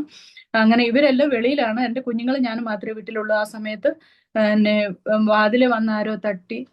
അപ്പൊ കുഞ്ഞുങ്ങൾ വാതില് തുറന്നു. മോളാ പോയി വാതില് തുറന്നു. അപ്പൊ പറഞ്ഞു, മമ്മി എന്ത് ചെയ്യും, മമ്മി ബാത്റൂമിലാന്ന് പറഞ്ഞു. പപ്പ എന്ത് ചെയ്യും, വന്നില്ലെന്ന് പറഞ്ഞു. എന്നിട്ട് അവര് ഒരു കല്ലെടുത്തിട്ട് ഭിത്തിയിൽ, ഞങ്ങളുടെ പുറകുവശത്ത് ഭിത്തിയിൽ എഴുതി വെച്ചു. അവരുടെ ദൈവത്തിന്റെ പേര് വലിയതായിട്ട് എഴുതി വെച്ചു. എന്നിട്ട് അവര് പോയി. അപ്പൊ കുഞ്ഞുങ്ങൾ പറഞ്ഞു, ഒത്തിരി ബയ്യമാര് ഇവിടെ വന്നിട്ട് പോയി എന്ന് പറഞ്ഞു. അപ്പൊ ഞാൻ അവരോട്, അടുത്ത വീട്ടിലുള്ള ഒരു റിട്ടയർഡ് ടീച്ചർ ഉണ്ടായിരുന്നു, ആ ടീച്ചറോട് ഞാൻ ചോദിച്ചു, ആരാ ഇവിടെ വന്നേ അങ്കളെന്ന്. അപ്പൊ പറഞ്ഞു, ഇവിടെ ആരാ വന്നെന്ന് എനിക്കറിയില്ലെന്ന് പറഞ്ഞു. അവർക്കറിയാം അവർക്ക് അവിടെ പ്രവർത്തനം നടക്കുന്ന പ്രാർത്ഥനയൊന്നും അവർക്ക് താല്പര്യമില്ലായിരുന്നു. അതുകൊണ്ട് പറഞ്ഞു ആരാന്ന് അറിയില്ലെന്ന്. അപ്പൊ ഞാൻ മുമ്പേ പറഞ്ഞില്ലേ, ആ ക്യാൻസർ ആയിട്ട് രോഗസൗഖ്യം പ്രാപിച്ച ആ കുഞ്ഞിന്റെ പിതാവ് വെളിയിൽ നിൽപ്പുണ്ടായിരുന്നു. മുഴുക്കുടിയനാ. പക്ഷെ എന്നോട് പറഞ്ഞു, ദീദി അത് വന്നത് നിങ്ങളെ അടിക്കാൻ വേണ്ടി ആൾക്കാർ വന്നതാ, അവരിനി ഇപ്പം വരൂന്ന് പറയട്ടാ പോയേട്ടോ എന്ന് പറഞ്ഞു. ഞാൻ പറഞ്ഞു ശരി എന്ന് പറഞ്ഞു. ഞാൻ അകത്ത് കയറി, ഞാൻ പ്രാർത്ഥിച്ചോണ്ടിരുന്നു. അച്ഛനും എന്റെ സഹോദരങ്ങളും വീട്ടിൽ കയറി വന്നിട്ടേ കർത്താവേ അവര് വരാവുള്ളെന്ന്. ഒരു വരരുതെന്നൊന്നും ഞാൻ പ്രാർത്ഥിച്ചില്ല. പക്ഷെ അച്ഛൻ വന്ന് കയറി 5 മിനിറ്റായി. എന്റെ സഹോദരനും സ്നാനപ്പെട്ട സഹോദരനും അകത്ത് വന്ന് കയറി. ഇവരൊരു 10-15 യവനക്കാര് വന്നു. ഒരാളകത്ത് കയറിയ, ലീഡർ ആയിരുന്ന ഒരാളകത്ത് കയറിയത് കഥ കടച്ചു ഞങ്ങള്. അപ്പൊ ഇവര് വന്നത്, എന്റെ സഹോദരൻ എന്നൊരു കണ്ണൂര് കൂത്തുപറമ്പിലായിരുന്നു ആദ്യമായിട്ട് കർത്താവിന്റെ വേല ചെയ്ത്. അവിടെ വെച്ച് RSSകാര് അടിച്ച് അവന്റെ തോളിന്റെ അസ്ഥിയൊക്കെ പൊട്ടിച്ചത്. അതുകൊണ്ട് കൈക്കൊന്ന് പുള്ളിക്ക് ഇത് നല്ല വെയിറ്റ് ഒന്നും എടുക്കാൻ പറ്റാത്ത ബുദ്ധിമുട്ട് പുള്ളിക്കുണ്ട്. അപ്പൊ പുള്ളിക്കാരനും എൻ്റെ മക്കളും കൂടെ അകത്ത് കയറി കഥ അടച്ച് ബെഡ്റൂമിൽ കഥ അടച്ച് ഒരു മുട്ടയിരുന്ന് പ്രാർത്ഥിക്കാൻ തുടങ്ങി. ഞങ്ങൾ രണ്ടുപേരും അച്ഛനും വെളിയില് ഹാളില്. അങ്ങനെ ഇവര് കയറി വന്നു, ഈ സഹോദരങ്ങള് കയറി വന്ന് അടിക്കാൻ തുടങ്ങി. അടിക്കുക, അവരൊന്നും പറയുമല്ല, അവർ അടിക്കുകയോ ചെയ്യുന്നത്. ഞങ്ങൾ ചോദിച്ചു, നിങ്ങൾ എന്തിനാ അടിക്കുന്നത്, നിങ്ങൾ ഞങ്ങൾ എന്താ തെറ്റ് ചെയ്തതെന്ന് പറയാൻ പറയുന്നത്, നിങ്ങൾ സാന്ത്വന. ഞങ്ങളിപ്പോ അപ്പോഴേക്കും അവർ ജനലടിച്ച് പൊട്ടിച്ചു കഴിഞ്ഞു. വാതിൽ അവർ പൊട്ടിക്കാൻ നോക്കും, നിങ്ങൾ തുറന്നില്ലെങ്കിൽ ഞങ്ങൾ പൊട്ടിക്കും എന്ന് പറഞ്ഞു. അപ്പൊ ഞങ്ങൾ വാതിൽ തുറന്ന് അവരെല്ലാരും കൂടെ അകത്തോട്ട് കയറി ഞങ്ങൾക്ക് ഒന്നും ചെയ്യാൻ പറ്റാത്ത അവസ്ഥ. അവര് പറഞ്ഞു, നിങ്ങൾ ഇവിടെ തുടങ്ങി ഞങ്ങളുടെ ആൾക്കാരെ വിളിച്ച് നിങ്ങൾ ക്രിസ്ത്യാനികളാക്കുക, നിങ്ങൾ ഈ പരിപാടി ഇവിടെ നിർത്തണം, ഇല്ലെങ്കിൽ നിങ്ങളെ ഞങ്ങൾ ഇവിടുന്ന് ഓടിക്കും എന്നൊക്കെ പറഞ്ഞു. ഒത്തിരി ഭീഷണി വാക്കുകളൊക്കെ പറഞ്ഞു. അച്ഛൻ പറഞ്ഞു ശാന്തമായിട്ട് പറഞ്ഞു, സഹോദരനും പറഞ്ഞു ശാന്തമായിട്ട് പറഞ്ഞു, നിങ്ങൾ ഇരിക്കേ, നമുക്ക് സംസാരിക്കാമെന്ന്. അങ്ങനെ അവര് പറഞ്ഞു ഇരിക്കാനൊന്നും അവര് തയ്യാറായില്ല. അവര് ഞങ്ങളെ പിന്നെ ദേഷ്യപ്പെടുക, അവർ അടിക്കാനും ഒരുങ്ങുന്നത്. അപ്പോഴേക്കും മോളിൽ നിന്ന് ഒരു സഹോദരൻ, ആ മോളിൽ തന്നെ താമസിക്കുന്ന ബിൽഡിങ്ങിന് മോളിൽ താമസിക്കുന്ന ഒരു സഹോദരൻ ഫോണിൽ സംസാരിച്ചുകൊണ്ട് അങ്ങോട്ട് വന്നു, ഈ പ്രശ്നം നടക്കുന്നിടത്തോട്ട്. അപ്പൊ ഇവര് വിചാരിച്ചു പോലീസിനെ വിളിക്കാമെന്ന് കരുതി. ആ സഹോദരൻ പോലീസിനെ ഒന്നല്ല വിളിച്ചത്. അങ്ങനെ വിചാരിച്ച് അവര് വേഗം ഇറങ്ങി. അവര് പോയി കുറെ അവിടെയും ആ പോലീസുകാരന് മനസ്സിലായല്ലോ, ഞങ്ങളെ വീടിന്റെ ഓണറിന് മനസ്സിലായി ഇങ്ങനെ പ്രശ്നം നടന്നു എന്ന്. അടുത്തുള്ളവരൊക്കെ വിളിച്ചു പറഞ്ഞു. അപ്പൊ പുള്ളിക്കാരൻ ഞങ്ങളോട് പറഞ്ഞു, ഞങ്ങളുടെ പേരൻസിന് ഇവിടെ താമസിക്കാൻ വരണം, അതുകൊണ്ട് നിങ്ങൾ വീട് ഒഴിവാക്കണമെന്ന്. അപ്പൊ ഞങ്ങൾ വീട് ഒഴിവാക്കിയേ പറ്റുള്ളല്ലോ, 11 മാസം നമുക്കൊരു വീട് തരുവുള്ളല്ലോ. അപ്പൊ എഗ്രിമെന്റിൽ തരുന്നത് അത് കഴിഞ്ഞാൽ അവർ തരാൻ തയ്യാറല്ല. അവർ പറഞ്ഞു അത് ഒഴിവാക്കണമെന്ന് പറഞ്ഞു. പ്രശ്നം നടന്നതേ അവർ പറഞ്ഞു വീട് ഒഴിവാക്കണമെന്ന്. അപ്പൊ ഞങ്ങൾ മറ്റൊരു വീടിന് വേണ്ടി ഞങ്ങൾ പ്രാർത്ഥിച്ചുകൊണ്ടിരുന്നു. കർത്താവ് അടുത്ത ഏറിയയിൽ തന്നെ ഞങ്ങൾക്ക് മറ്റൊരു വീട് തന്നു. ദൈവത്തിന്റെ പ്രവൃത്തിയാണല്ലോ. നമ്മൾ കർത്താവിന് വേണ്ടി നിന്ന കർത്താവ് നമ്മൾക്ക് വേണ്ടി പ്രവർത്തിക്കുകയുള്ളൂ. നമ്മൾ മനുഷ്യരിൽ ആശ്രയിക്കുന്നതിനേക്കാൾ നല്ലത് യഹോവയിൽ ആശ്രയിക്കുന്നതാണല്ലോ. കർത്താവ് ഞങ്ങൾക്ക് വേണ്ടി പ്രവർത്തിച്ചു. മറ്റൊരു വീട് ഞങ്ങൾക്ക് ശരിയായി. അപ്പൊ ആ വീട്ടിൽ നിൽക്കെ തന്നെ മറ്റൊരു വിഷയം അങ്ങനെ തന്നെ ഉണ്ടായി. ഈ ജീവനക്കാർ വന്ന് അടിച്ച ആ കോളനിയിൽ തന്നെ ഒരു വീട്ടില്, ഒരു അങ്കിളിന്റെ വീട്ടില് ഞങ്ങൾ പ്രാർത്ഥന നടത്തിക്കൊണ്ടിരിക്കുകയായിരുന്നു. പ്രാർത്ഥന നടത്തിക്കൊണ്ടിരിക്കുമ്പോൾ പ്രാർത്ഥന കഴിഞ്ഞിട്ട് ചായ തരാൻ വേണ്ടിയിട്ട് അവിടെ കപ്പില്ലാത്തതുകൊണ്ട് അടുത്ത പ്രാർത്ഥനയ്ക്ക് വരുന്ന ഒരാളുടെ വീട്ടില് കപ്പ് എടുക്കാൻ വേണ്ടി കുഞ്ഞുങ്ങളെ വിട്ടതായിരുന്നു. അപ്പൊ അവര് നോക്കുമ്പോൾ ഒത്തിരി പേര് വടിയുമായിട്ട് വെളിയിൽ നിൽക്കുന്ന കാണുന്നത്. ഈ അങ്കിളിന്റെ 2 അനുജന്മാരും ഇങ്ങനെ കുറെ പേര് അവരുടെ കൂട്ടത്തില് കുറെ യൗവനക്കാരും കൂടെ വടിയായിട്ട് നിൽക്കുന്നു. ആ കുഞ്ഞുങ്ങൾ ഓടി വന്ന് പറഞ്ഞു, അതിൽ ഞങ്ങളുടെ കുഞ്ഞുങ്ങളുണ്ടായിരുന്നു, അവർ ഓടി വന്ന് പറഞ്ഞു, ഇതാണ്ട് ഇവിടെ വടിയായിട്ട് അങ്കിളുമാരൊക്കെ നിൽക്കുന്നതാ കാണുന്നതെന്ന്. അപ്പൊ ഞങ്ങള് അവര് തിരിച്ചു വന്നു. ആ വീട്ടിലെ ആന്റി അങ്ങളും കരയാനും ബഹളം ഉണ്ടാക്കാനും ഒരാൾ ബോധം കെട്ടുപോയി. ബാക്കിയുള്ളവര് ഞങ്ങള് കൈ പിടിച്ച് പ്രാർത്ഥിക്കാൻ തുടങ്ങി. അന്ന് ഞങ്ങളെ സ്നേഹിക്കുകയും ഞങ്ങളെ സഹായിക്കുകയും ചെയ്യുന്ന, ഞങ്ങൾക്ക് ഒത്തിരി ആത്മീയ പ്രേരണ നൽകുന്ന ഒരു അങ്കിള് ഞങ്ങളുടെ കൂട്ടത്തിൽ വരുന്നുണ്ടായിരുന്നു പ്രാർത്ഥിക്കാൻ. അങ്കിള് ഉണ്ടായിരുന്നു. ഞങ്ങൾ ഒരുമിച്ച് എല്ലാവരും കൂടെ കൈ കോർത്ത് പിടിച്ച് പ്രാർത്ഥിച്ചു. അവര് തമ്മിൽ വഴക്കിട്ട് അവര് പിരിഞ്ഞുപോയി. അവര് പറഞ്ഞു, നമ്മൾ എന്തിനും ഇവിടെ വന്ന് ഇപ്പൊ നമ്മൾ എന്താ ചെയ്യുന്നതെന്ന് ചോദിച്ചു. പക്ഷെ എല്ലാരും പോയില്ല. കുറച്ച് പേര് അങ്കിളുടെ അനുജന്മാരും കുറച്ച് പേരും അവിടെ തന്നെ നിന്ന് ഞങ്ങൾ ഇറങ്ങി തരുമ്പോ. അപ്പൊ എന്നോട് പറഞ്ഞു, മാഡം നിങ്ങളുടെ ഭർത്താവ് ഇനി ഇങ്ങോട്ട് വരുവാണെങ്കിൽ, ഈ കോളനിയിൽ കാല് കുത്തുവാണെങ്കിൽ ഡെഡ് ബോഡി തിരിച്ചു കൊണ്ടുപോകുള്ളൂ, ഓർമ്മ വേണം, മേലെ ഞങ്ങളുടെ കോളനിയിൽ വരരുതെന്ന്. കർത്താവിന്റെ വലിയ കൃപയാല് പിന്നെ ആ സഹോദരനും അങ്കിളുടെ 2 സഹോദരന്മാരും സഹോദരിയും ഒരു ബന്ധത്തിൽപ്പെട്ടവരെല്ലാം പ്രാർത്ഥനയ്ക്ക് വരാൻ തുടങ്ങി. സഹോദരന്മാര് ദൈവകൽപ്പന അനുസരിച്ചു. അങ്ങനെ ദൈവം അവിടെയും വലിയ പ്രവർത്തിച്ചു. ആര് ഞങ്ങളെ ഭീഷണിപ്പെടുത്തിയോ ആ സഹോദരൻ തന്നെ അധികം കഴിയാതെ തന്നെ ദൈവ കൽപ്പന അനുസരിക്കാൻ ഇടയായി. ദൈവത്തിന്റെ പ്രവൃത്തി അങ്ങനെ കാണാനിടയായി. കർത്താവ് പ്രാർത്ഥന കേൾക്കുന്ന ദൈവമാണ്. കർത്താവ് നമുക്ക് വേണ്ടി ഞങ്ങൾക്ക് വേണ്ടി എപ്പോഴും പ്രവർത്തിച്ചുകൊണ്ടിരുന്നത്. യഹോവ തന്റെ ഭക്തന്മാർക്ക് ചുറ്റും പാളയം ഇറങ്ങി അവരെ വിടിവിക്കുന്നെന്ന് പറഞ്ഞ പോലെ ഓരോ പ്രശ്നങ്ങളുടെ മധ്യത്തിൽ. അപ്പൊ അവിടെ ഞങ്ങളെ അടിക്കാൻ വേണ്ടി വീട്ടിൽ ലീഡറായിട്ട് വന്ന ഒരു സഹോദരൻ ഉണ്ടായിരുന്നു, കൊച്ചു സഹോദരൻ. ഒരിക്കൽ ഞങ്ങൾക്ക് വാഹനം ഇല്ലായിരുന്നു, അതുകൊണ്ട് ഞങ്ങൾ നടന്നു പോകും വരികയൊക്കെ ചെയ്തുകൊണ്ടിരുന്നു. അങ്ങനെ ഞങ്ങള് വീട്ടിലേക്ക് രാത്രി പ്രാർത്ഥന കഴിഞ്ഞ് വീട്ടിലേക്ക് നടന്നു പോയിക്കൊണ്ടിരിക്കുമ്പോൾ ആ സഹോദരനെ വഴിക്ക് വെച്ച് കണ്ടു. അപ്പൊ ഞങ്ങൾ നിർത്തി. അന്ന് ഞങ്ങൾ വന്ന് അടിച്ചവനല്ലേ, ഞങ്ങൾ അവനോട് നല്ല സന്തോഷത്തോടു കൂടി അവനോട് സംസാരിച്ചു, എന്തുകൊണ്ടാണ് ഇങ്ങനെ ചെയ്യുന്നത്. അപ്പൊ അവൻ പറഞ്ഞ, ഒരു തെറ്റിദ്ധാരണയുടെ പേരില്ല ഞാൻ ഇതൊക്കെ ഞങ്ങൾ ചെയ്യാനിടയായ. അങ്ങനെ ഞാൻ ഈ സ്നാനപ്പെട്ട അല്ലെങ്കിൽ ആ വീട്ടിൽ പ്രാർത്ഥന നടന്ന അങ്കിളിന്റെ മോള് തന്നെയാണ് അതിലെ ലീഡറായിരുന്നത്. ആ അമ്മയും അപ്പനും വിശ്വാസത്തിൽ വന്നാല് സ്നാനപ്പെട്ട് കഴിഞ്ഞാൽ അവളുടെ വിവാഹം അവളുടെ സഹോദരിമാരുടെ വിവാഹമൊക്കെ എങ്ങനെ നടക്കും? പിന്നെ അവർ അഞ്ച് പെൺമക്കളായിരുന്നു, എങ്ങനെ നടക്കും എന്നുള്ളതിൽ ആ അതുകൊണ്ടുള്ള വിഷമത്തിൽ അവർ ഉപ്പാപ്പന്മാരെ പറഞ്ഞ് അവര് സഹോദരിമാര് പറഞ്ഞ അനുസരിച്ച് പിന്നെ അവരിങ്ങനെ ഈ പ്രശ്നത്തിന് തയ്യാറായെന്നാ പറഞ്ഞത്. ഞങ്ങൾക്ക് നിങ്ങളോട് ഒന്നുമില്ല, ഇനി മുമ്പോട്ട് എന്തെങ്കിലും പ്രശ്നം ഉണ്ടാവുകയാണെങ്കിൽ ഞങ്ങളെ അറിയിക്കണം കേട്ടോ, ഞങ്ങൾ നിങ്ങളെ സഹായിക്കാട്ടോ എന്നൊക്കെ പറഞ്ഞു ആ സഹോദരൻ ഞങ്ങളോട് പറഞ്ഞു. പിന്നെ ഒരു ദിവസം ആ സഹോദരൻ വീട്ടിൽ വന്നു. ആ സഹോദരനും മറ്റൊരു സഹോദരനോട് വീട്ടിൽ വന്നു. ഞാൻ മാത്രമേ ഉണ്ടായിരുന്നുള്ളൂ. ഞാൻ വെള്ളം കുടിക്കാൻ കൊടുത്തു, ഇരിക്കാൻ പറഞ്ഞ് ഞാൻ കാപ്പി ഇടാനകത്ത് പോയപ്പോഴത്തേക്കും ആ ആ സഹോദരൻ റൂമിലെല്ലാം ഛർദ്ദിച്ചു വെച്ചു. കള്ളു കുടിച്ചിട്ടുണ്ടായിരുന്നു. അതിന് റൂമിൽ ഛർദ്ദിച്ചു വെച്ച് പിന്നെ എന്നോട് പറഞ്ഞു വെള്ളം ഉണ്ടോ, ഞാൻ ഇവിടെ റൂം വൃത്തിയാക്കിയിട്ട് പോവാന്ന് പറഞ്ഞു. ഞാൻ പറഞ്ഞു വേണ്ട, നീ എന്റെ സഹോദരനല്ലേ, ഞാൻ വൃത്തിയാക്കിക്കോളാം, നീ പൊക്കോന്ന് പറഞ്ഞു. അതിന് ശേഷം ആ കോളനിയിലുള്ളവർക്കൊക്കെ ഞങ്ങളോട്, പ്രത്യേകിച്ച് യൗവനക്കാർക്കൊക്കെ ഭയങ്കര താല്പര്യമായി, ഭയങ്കര ഇഷ്ടമായി അവർക്കെല്ലാം. ഞങ്ങൾ ആ കോളനിയിൽ എല്ലാ വീടുകളിലും ഞങ്ങൾ പിന്നെ പോകാൻ തുടങ്ങി. പ്രാർത്ഥന വീടുകളിലൊക്കെ പ്രാർത്ഥന വെക്കാനൊക്കെ തുടങ്ങി. അങ്ങനെ ഇരിക്കെ വീണ്ടും ഞങ്ങൾ വേറെ 2-3 സ്ഥലങ്ങളിലും കൂടെ പ്രവർത്തനം തുടങ്ങിയായിരുന്നു. വളരെ ദൂരമായിരുന്നു ഒരു സഹോദരൻ. ഇപ്പൊ രാവിലെ ആരാധന കഴിഞ്ഞിട്ട് അടുത്ത സ്ഥലത്ത് വൈകിട്ട് പോകണം. അങ്ങനെ അത് ബുദ്ധിമുട്ടായിരുന്നു ഞങ്ങൾക്ക്. ഇട ദിവസങ്ങളിലെ പ്രാർത്ഥന ഒന്നും അങ്ങനെ വെക്കാൻ പറ്റിയില്ല അച്ഛൻ തന്നെയാകുമ്പോ. അപ്പൊ ഞങ്ങൾ അന്ന് AG ചർച്ചിലുണ്ടായിരുന്ന പാസ്റ്ററോട് പറഞ്ഞു ഞങ്ങൾക്ക് സഹായിക്കാൻ വേണ്ടി ഒരു പാസ്റ്റർ വിടുവായിരുന്നെങ്കിൽ നല്ലതായിരുന്നു എന്ന്. അന്ന് AG ചർച്ചിലുണ്ടായിരുന്ന പാസ്റ്റർക്ക് അങ്ങനെ വന്ന് സഹായിക്കാൻ പറ്റാത്ത അവസ്ഥയായിരുന്നു. അതുകൊണ്ട് ആ ദേവദാസൻ കേന്ദ്രത്തിൽ പറഞ്ഞു ഒരു പാസ്റ്ററെ അയച്ചു ഞങ്ങള് അവിടെ സഹായിക്കാൻ വേണ്ടി. ആ പാസ്റ്ററും ഉണ്ടായിരുന്നു അവിടെ. ഞങ്ങൾ താമസിക്കുന്ന സ്ഥലത്തുള്ള ആരാധന ആ പാസ്റ്റർ ലീഡ് ചെയ്യുമായിരുന്നു. ഞങ്ങൾ ദൂരെയുള്ള സ്ഥലത്ത് പോകുമായിരുന്നു. ദൂരെയുള്ള 1-2 സ്ഥലം പോയിരുന്നു. ഒരു സ്ഥലം 40-45 കിലോമീറ്റർ ദൂരെയായിരുന്നു ഒരു സ്ഥലത്ത്. അപ്പോഴേക്കും ഞങ്ങളും പ്രാർത്ഥിച്ച്, ഞങ്ങളോട് കൂടെയുള്ള ദൈവജനവും പ്രാർത്ഥിച്ചിട്ട് കർത്താവ് ഞങ്ങൾക്ക് ഒരു വാഹനം തന്നു. അത് ഞങ്ങൾക്ക് ഒരു സഹോദരൻ ഞങ്ങൾ ഇങ്ങനെ എപ്പോഴും ഇങ്ങനെ വീട് മാറുന്നു, ഞങ്ങൾക്ക് ബുദ്ധിമുട്ട്, പ്രാർത്ഥനയ്ക്ക് ബുദ്ധിമുട്ട്, പ്രാർത്ഥന നടക്കാൻ സ്വാതന്ത്ര്യമില്ല. അത് അറിഞ്ഞ് ഇവിടെ നാസിക്കിൽ തന്നെ ജോലി ചെയ്തിട്ട് ഇപ്പൊ വിദേശത്തുള്ള ഒരു സഹോദരൻ കുറച്ച് പൈസ ഞങ്ങളെ സഹായിച്ചു തന്നു. നിങ്ങൾ വീട് ബുക്ക് ചെയ്യേ, ഇത് കൊടുത്തിട്ട് ബുക്ക് ചെയ്തിട്ട് ബാക്കി നിങ്ങൾ ലോൺ എടുക്കാമെന്ന് പറഞ്ഞ് ഒരു സഹോദരൻ ഞങ്ങളെ സഹായിച്ചായിരുന്നു. ആ സഹോദരന്റെ പെർമിഷനോട് കൂടി തന്നെ ഞങ്ങൾ പറഞ്ഞു ഇപ്പൊ ഞങ്ങൾക്ക് ഒരു വീടല്ല ആവശ്യം, ഒരു വാഹനം ഉണ്ടെങ്കിൽ ഞങ്ങൾക്ക് കർത്താവിന്റെ വേല ചെയ്യാൻ അനുഗ്രഹമായിരിക്കുമല്ലോ എന്ന്. അങ്ങനെ സഹോദരൻ ഞങ്ങളെ സഹോദരനോട് ചോദിച്ചിട്ട് പറഞ്ഞു ഞങ്ങളൊരു വാഹനം മേടിക്കാൻ ആഗ്രഹിക്കുക. അപ്പൊ ഞങ്ങളൊരു പഴയ ഒമിനി മേടിച്ചു. ഇപ്പൊ ഞങ്ങൾക്ക് ദൂര സ്ഥലങ്ങളിൽ പോകാനും അത് ഒത്തിരി അനുഗ്രഹമായി തീർന്നു. പിന്നീടുള്ള സമയങ്ങളിൽ ഞങ്ങൾക്ക് അത് വാഹനം ഒത്തിരി അനുഗ്രഹമായി തീർന്നായിരുന്നു. അങ്ങനെ ഞങ്ങൾ മുന്നോട്ട് അവിടെ ആ ദേവദാസൻ വന്നു. ദേവദാസൻ അവിടെ പ്രവർത്തിക്കുകയും ഞങ്ങള് ദൂരെയുള്ള സ്ഥലത്തും പോയി പ്രവർത്തിച്ചുകൊണ്ടിരുന്നു. അവിടെയും ഇങ്ങനെ ഉപവാസ പ്രാർത്ഥന, ഓരോ പ്രാവശ്യം ഉപവാസ പ്രാർത്ഥന നടക്കുമ്പോഴും ഒന്നല്ലെങ്കിൽ വേറൊരു പ്രശ്നങ്ങൾ ഇങ്ങനെ നടന്നുകൊണ്ടിരുന്നു. 40 ദിവസത്തെ 21 ദിവസം ഒരാഴ്ചയൊക്കെ ഇങ്ങനെ ദേവദാസനും കൂടെ വന്നപ്പോ ഒന്നും കൂടെ നല്ല ഇതായി. അവിടെ ദേവദാസൻ പ്രവർത്തിച്ചുകൊണ്ടിരുന്നപ്പോ ആൾക്കാർക്ക് അന്നേരം ഒന്നും കൂടെ ദേഷ്യവും ദേശത്ത് ആൾക്കാർ ഇളകാനും ഇടയായി. തൊട്ടടുത്തൊരു വാച്ച്മാനും കുടുംബം താമസിക്കുന്നുണ്ടായിരുന്നു. അവിടെ അത് മോളുടെ കൂട്ടത്തിൽ പഠിക്കുന്നതായിരുന്നു അവരുടെ മോള്. അങ്ങനെ അവരെല്ലാരോടും പറയാൻ തുടങ്ങി ഇവിടെ ഇന്ന കാര്യം നടക്കുന്നതെന്ന്. അവര് പ്രാർത്ഥനയ്ക്ക് വരുമായിരുന്നു, ആ പെൺകുഞ്ഞുങ്ങൾ പ്രാർത്ഥനയ്ക്ക് വരുമായിരുന്നു. അപ്പൊ അവര് പറയാൻ തുടങ്ങി ഇന്നതുപോലെയൊക്കെ ഇവിടെ വിഷയങ്ങൾ ഇവിടെ ഇവര് നടക്കുന്ന, ഇവര് ആൾക്കാർ ഇവിടെ പ്രാർത്ഥനയ്ക്ക് വരുക, ഇന്ന പോലെ ഇവരൊക്കെ സ്നാനപ്പെടുന്നൊന്നും അവർക്ക് അറിയത്തില്ലെങ്കിലും ബാക്കി കാര്യങ്ങളൊക്കെ കോളനിക്കാരൊക്കെ വരുന്നുണ്ടായിരുന്നു. അപ്പൊ അതൊരു ബാങ്കിൽ ജോലി ചെയ്യുന്ന ആളുടെ ആയിരുന്നു ആ വീട്.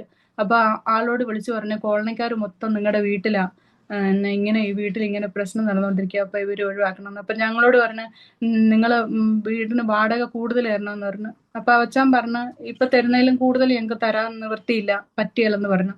അപ്പൊ അവര് പറഞ്ഞു അങ്ങനെയാണെങ്കിൽ നിങ്ങൾ വീട് ഒഴിവാക്കും, ബാങ്കിൽ തന്നെ ജോലിയുള്ളവർക്ക് വീട് വേണമെന്ന് പറയുന്നുണ്ടെന്ന്. അപ്പൊ അങ്ങനെ ഞങ്ങള് ആ വീട് ഞങ്ങൾ ഒഴിവാക്കി വേറൊരു വീട് നോക്കുമായിരുന്നു ഞങ്ങള്. ആ സമയത്ത് ഇതുപോലെ സുവിശേഷ വിരോധികള് ഒരു 15-ലധികം ഉണ്ടായിരുന്നു. അവര് ഗേറ്റ്, ഞങ്ങള് ഒരു ഇൻഡിപെൻഡന്റ് വീട്ടിലായിരുന്നു താമസിച്ചുകൊണ്ടിരുന്നത്, ഗേറ്റ് ലോക്ക് ചെയ്യുമായിരുന്നു. അപ്പൊ മുമ്പുണ്ടായ പ്രശ്നങ്ങൾക്കൊക്കെ ഞങ്ങൾ ഓർമ്മയുണ്ട്. അപ്പൊ ഞങ്ങള് ഗേറ്റ് ലോക്ക് ചെയ്തായിരുന്നു. അവര് ഗേറ്റിന് മുകളിൽ കൂടെ ചാടി അകത്ത് വന്ന് വാതിലും തട്ടി. അപ്പൊ മുമ്പൊക്കെ ഈ പ്രശ്നങ്ങൾ നടന്നത് കാരണം അച്ഛൻ തന്നെ പോകാൻ നോക്കിയപ്പോ ഞാനും കൂടെ എണീറ്റ് പോയി അച്ഛൻ്റെ കൂടെ. രാത്രി അവര് വരുന്നത്. അവര് വന്ന് അവരകത്ത് വന്ന് ഒച്ച ഉണ്ടാക്കാൻ തുടങ്ങിയപ്പോ തൊട്ടടുത്തുണ്ടായിരുന്ന വീടുകളിലുള്ളവരെല്ലാം ലൈറ്റ് ഓഫ് ആക്കി. അപ്പൊ ഞങ്ങൾക്കത് മനസ്സിലാവുന്നുണ്ടായിരുന്നു. അപ്പൊ ഇവര് ഞങ്ങളോട് തുടങ്ങി ഇങ്ങനെ ഇങ്ങനെ ബീഡി വലിച്ച് ഒരാൾ വലിച്ച് അടുത്ത ആൾക്ക് കൊടുത്ത്, അടുത്ത ആള് വലിച്ച് വേറെ ആൾക്ക് കൊടുത്ത്. ഞങ്ങൾക്ക് അറിയത്തില്ലായിരുന്നു അന്ന് അത് അവര് കഞ്ചാവാണ് വലിക്കുന്നതെന്ന്. ഇവര് ഭയങ്കര, ഞങ്ങൾക്ക് പരിചയമില്ലാത്ത ചെറുപ്പക്കാരായിരുന്നു. ആ തൊട്ടടുത്തുണ്ടായിരുന്നവർ ആരുമല്ല, ഞങ്ങൾക്ക് അങ്ങനെ കണ്ടിട്ട് പരിചയമുള്ളതായിട്ട് തോന്നിയില്ല. എല്ലാവരും അങ്ങോട്ടും ഇങ്ങോട്ടും ഇവര് സംസാരിക്കാൻ തുടങ്ങിയിട്ട് അച്ഛന്റെ കൈ പിടിച്ച് അച്ഛനെ വലിച്ച് വെളിയിലോട്ട് ഇടാനായിട്ട് അവര് നോക്കുന്നത്, കൈ പിടിച്ചിട്ട്. പിന്നെ അങ്ങനെ പറ്റുന്നില്ല. അച്ഛൻ ഒരു സൈഡിൽ ഇങ്ങനെ വാതിലിൽ ഇങ്ങനെ പിടിച്ചോണ്ട് വന്ന്, ഞാൻ അടുത്ത സൈഡിൽ ഇങ്ങനെ, ഞങ്ങൾ രണ്ടുപേരും നിന്ന്. അപ്പൊ എന്നോട് പറഞ്ഞു, നിങ്ങൾ അകത്ത് കയറിപ്പോ, ഇവരോട് കുറച്ച് സംസാരിക്കേണ്ടത്. ഞാൻ പറഞ്ഞു, ഞാൻ നിങ്ങളുടെ സഹോദരിയല്ലേ, സംസാരിക്കുക, എനിക്ക് കൂടെ കേൾക്കാമല്ലോ എന്ന് പറഞ്ഞു. നിങ്ങൾ എന്താ സഹോദരി? സഹോദരി ഒന്നല്ല, തെറിയ, പച്ച തെറിയ അവര് വിളിച്ചു പറയുന്നത്. നിങ്ങൾ ഇവിടെ എന്താ തുടങ്ങിയിരിക്കുന്നത്, അത് വേരോട് കൂടെ പറിച്ചു കളയണം ഇവിടുന്ന്. നിങ്ങൾ വിചാരിക്കുന്ന പോലെ ഇവിടെ ഇത് നടക്കുകയല്ല. നിങ്ങൾക്ക് നിങ്ങളുടെ പരിപാടി ആളുകളെ ക്രിസ്ത്യാനികളാക്കൽ. ഞങ്ങൾ പറഞ്ഞു, ഞങ്ങൾ ആളുകളെ ക്രിസ്ത്യാനികളാക്കുമല്ല ചെയ്യുന്നത്. അവർ വിഷയങ്ങളുള്ളവർക്ക് വേണ്ടി, പല വിഷയങ്ങളുള്ളവർ ഞങ്ങളുടെ അടുത്ത് വരുന്നു, ഞങ്ങൾ അവർക്ക് വേണ്ടി പ്രാർത്ഥിക്കുന്നു, ദൈവം അവർക്ക് വിടുതൽ കൊടുക്കുന്നു, ദൈവമാണ് പ്രവർത്തിക്കുന്നത്, ഞങ്ങൾ ഇവിടെ ആരെയും ക്രിസ്ത്യാനികളാക്കുന്നില്ലെന്ന് പറഞ്ഞു. അതല്ല, നിങ്ങളാണോ ഈ പാസ്റ്റർ, ഈ അവിടെയുള്ള ആളെ നിങ്ങളാണോ കൊണ്ട് താമസിപ്പിച്ചതെന്ന് ചോദിച്ചു. ഞങ്ങളാ താമസിപ്പിച്ചത്. എന്നാ അയാളെ ഓടിക്കാൻ പറഞ്ഞു ഇവിടുന്ന്, അയാളെ പറഞ്ഞു വിട്, നിങ്ങൾ ഇവിടുന്ന് പൊക്കോ, നിങ്ങൾ തുടങ്ങിയിരിക്കുന്ന എന്താണോ വേരോടുകൂടി ഇവിടുന്ന് പറിച്ചു കളഞ്ഞോ, ഇവിടെ ഇത് നടക്കുകയില്ലെന്ന്.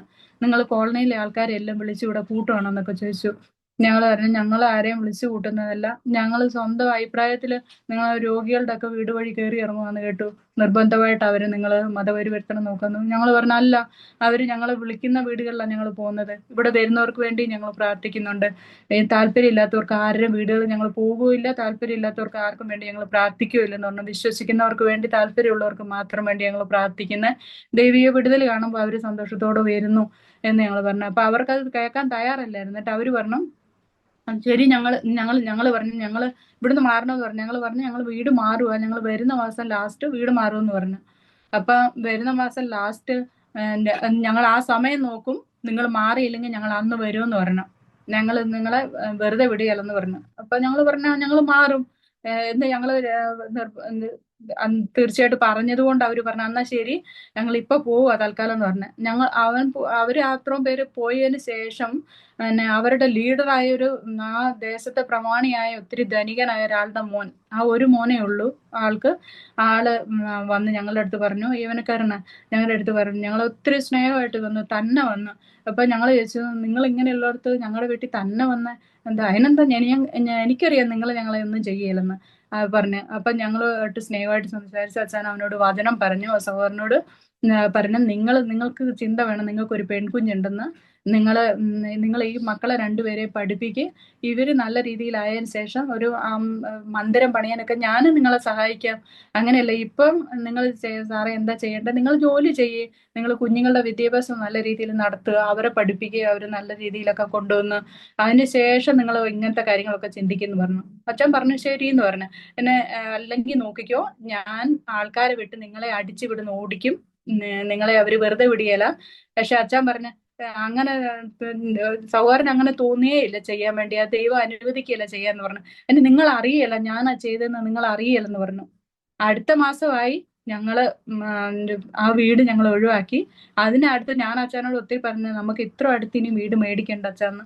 പക്ഷെ ഞങ്ങളുടെ വിശ്വാസികൾ മൊത്തം ആ ദേശത്തുള്ള ദേവദാസനും അവിടെയുള്ള പിന്നെ ഞങ്ങൾ ആ ദേശം വിട്ട് ഞങ്ങൾ എങ്ങനെ പോകുന്ന അച്ഛൻ പറഞ്ഞു, നമുക്ക് ഇവിടെ തന്നെ താമസിക്കാം, അപ്പൊ അതിലും കുറഞ്ഞ വാടകയ്ക്ക്. അപ്പൊ ഞങ്ങളുടെ ഒരു വിശ്വാസി തൊട്ട് അടുത്ത് തന്നെ ഒരു ലൈനായിട്ടുള്ള ബിൽഡിംഗ് ആയിരുന്നു. അതിന് ഒരു സൈഡിൽ ഞങ്ങളുടെ ഒരു വിശ്വാസി ഉണ്ടായിരുന്നു, ഒരു ഇങ്ങേ അറ്റത്ത് ഞങ്ങളും അങ്ങേ അറ്റത്ത് അവരുമായിരുന്നു. അപ്പൊ ഞങ്ങൾ ശനിയാഴ്ച വീട് ഷിഫ്റ്റ് ചെയ്തു. ഞായറാഴ്ച ആരാധനയ്ക്ക് പോകാൻ വേണ്ടി അച്ഛൻ വചനം ധ്യാനിച്ചുകൊണ്ടിരിക്കുക. ആ സമയത്ത് പാസ്റ്റർ ഭാര്യയുടെ ഫോൺ വരികയാണ്, ഇവിടെ ഇങ്ങനെ ആൾക്കാർ വന്ന് 1-2 പേര് വന്ന് പാസ്റ്ററോട് പറഞ്ഞു, ഞങ്ങളുടെ കൂട്ടത്തിൽ വാ, ജോണിന്റെ വീടൊന്ന് കാണിച്ചു തന്ന്, കൂട്ടത്തിൽ ജോലി ചെയ്യുന്ന ജോണിന്റെ കൂടെ ജോലി ചെയ്യുന്ന ഞങ്ങൾക്ക് ജോണിന്റെ വീടൊന്ന് കാണിച്ചു തന്ന്. അപ്പൊ പാസ്റ്റർ പറഞ്ഞു, കാണിച്ചു തരാലോ എന്ന് പറഞ്ഞു. പാസ്റ്റർ ഇറങ്ങിയ കൂട്ടത്തിൽ പാസ്റ്റർ ഒരു കുഞ്ഞു മോനുണ്ടായിരുന്നു, അവനും ഇറങ്ങി. അവനും പാസ്റ്റർ പുറകെ വന്നു. കുറച്ച് ഇങ്ങോട്ട് വന്നു കഴിഞ്ഞപ്പോ വീടിന്റെ അവിടുന്ന് കാണാത്ത പോലെ ദൂരം വന്നു കഴിഞ്ഞപ്പോ അവര് പാസ്റ്ററെ അടിച്ചിട്ട് പറഞ്ഞു, വേഗം ജോണിന്റെ വീട് കാണിച്ചോ, ഇല്ലെങ്കിൽ നിങ്ങളെ കൊന്നു കളയുന്നു. അപ്പൊ മുളവടിയായിട്ട് ഒത്തിരി ചെറുപ്പക്കാർ നിൽക്കുന്നതാ കാണുന്നത്. പാസ്റ്റർ പറഞ്ഞു, കാണിച്ചു തരാന്ന് പറഞ്ഞു.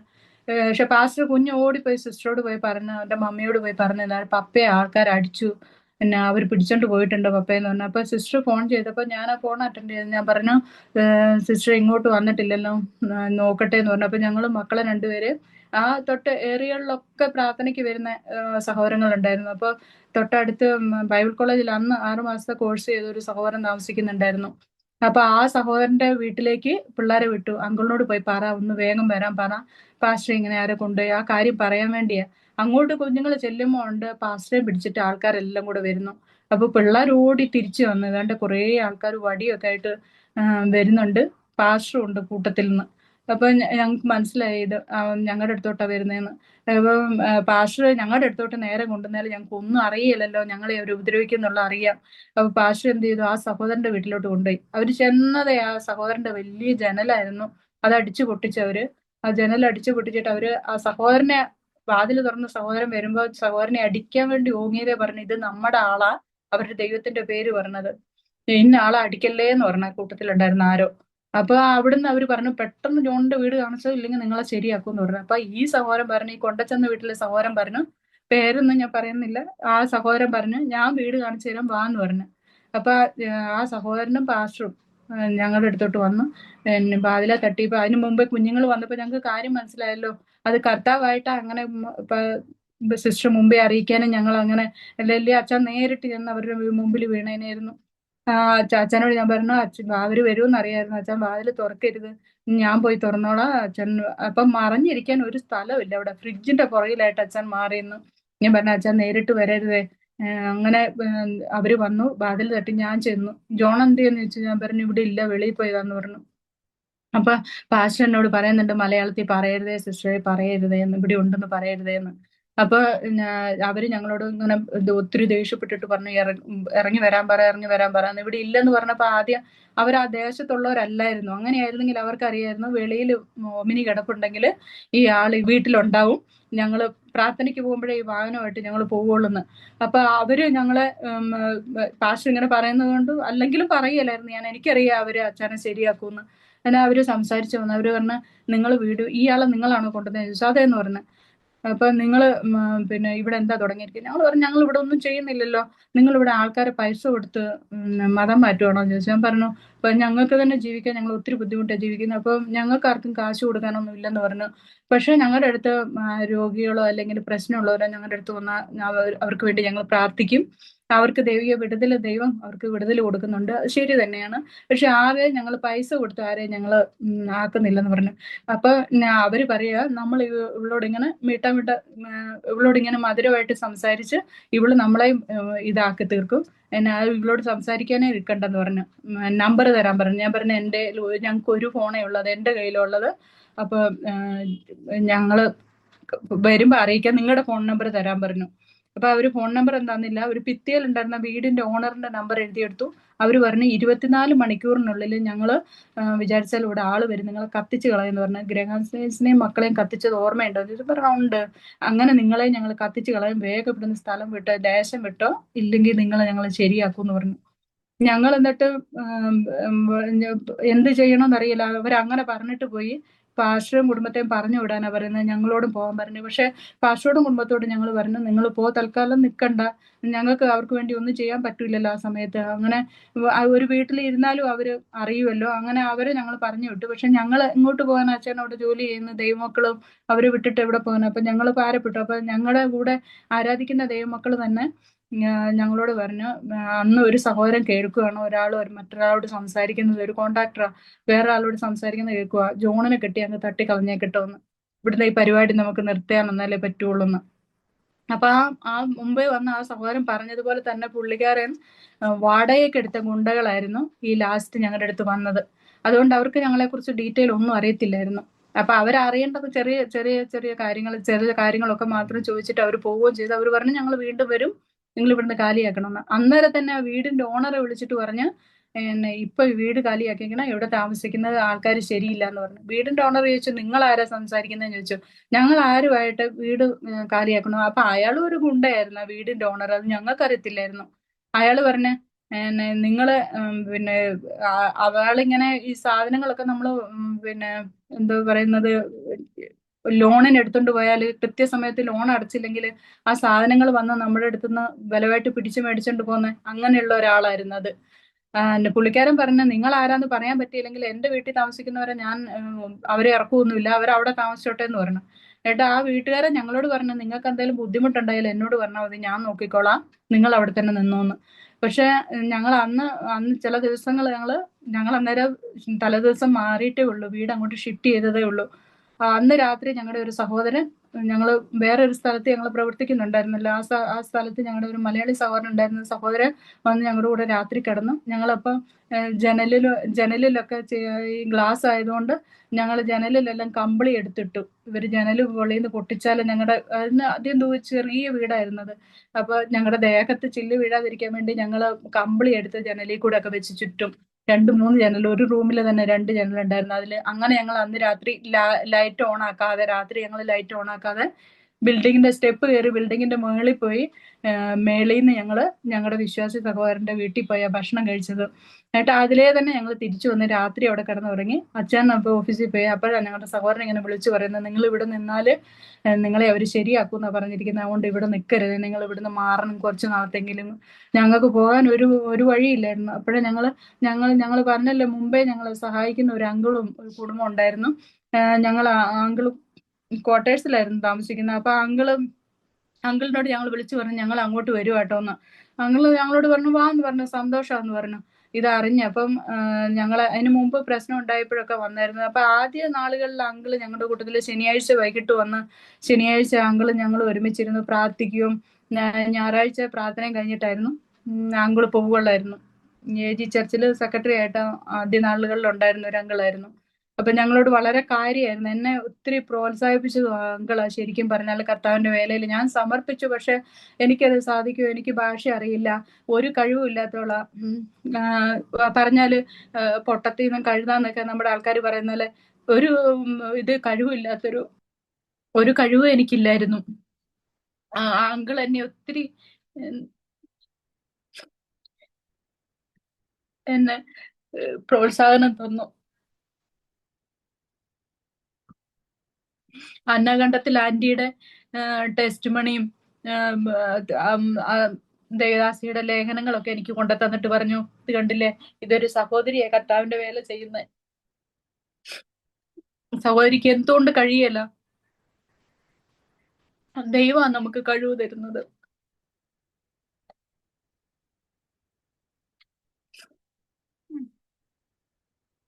പിന്നെ അവര് മറ്റൊരു പ്രവർത്തനം തുടങ്ങി. ഞങ്ങളുടെ അടുത്ത് അവര് വരുന്നില്ലായിരുന്നു. അപ്പൊ ഞങ്ങൾ ആ പ്രശ്നം ഉണ്ടായപ്പോഴും ആങ്കിളുടെ വീട്ടിലേക്ക് തന്നെ ഞങ്ങൾ പോകാനിടയായി. ആ അങ്കിള് ഞങ്ങളെ സന്തോഷത്തോടു കൂടി അവിടെ സ്വീകരിച്ചു. ആദ്യം ഞങ്ങൾ ആ അങ്കിളുടെ വീട്ടിൽ താമസിച്ചു 2 ആഴ്ച. അപ്പൊ ഞങ്ങളുടെ സാധനങ്ങളെല്ലാം ഞങ്ങൾ താമസിച്ച ആ വീട്ടിലാണ്. ഞങ്ങളുടെ മോൾ അന്ന് 10ാം ക്ലാസ്സിൽ പഠിക്കുക.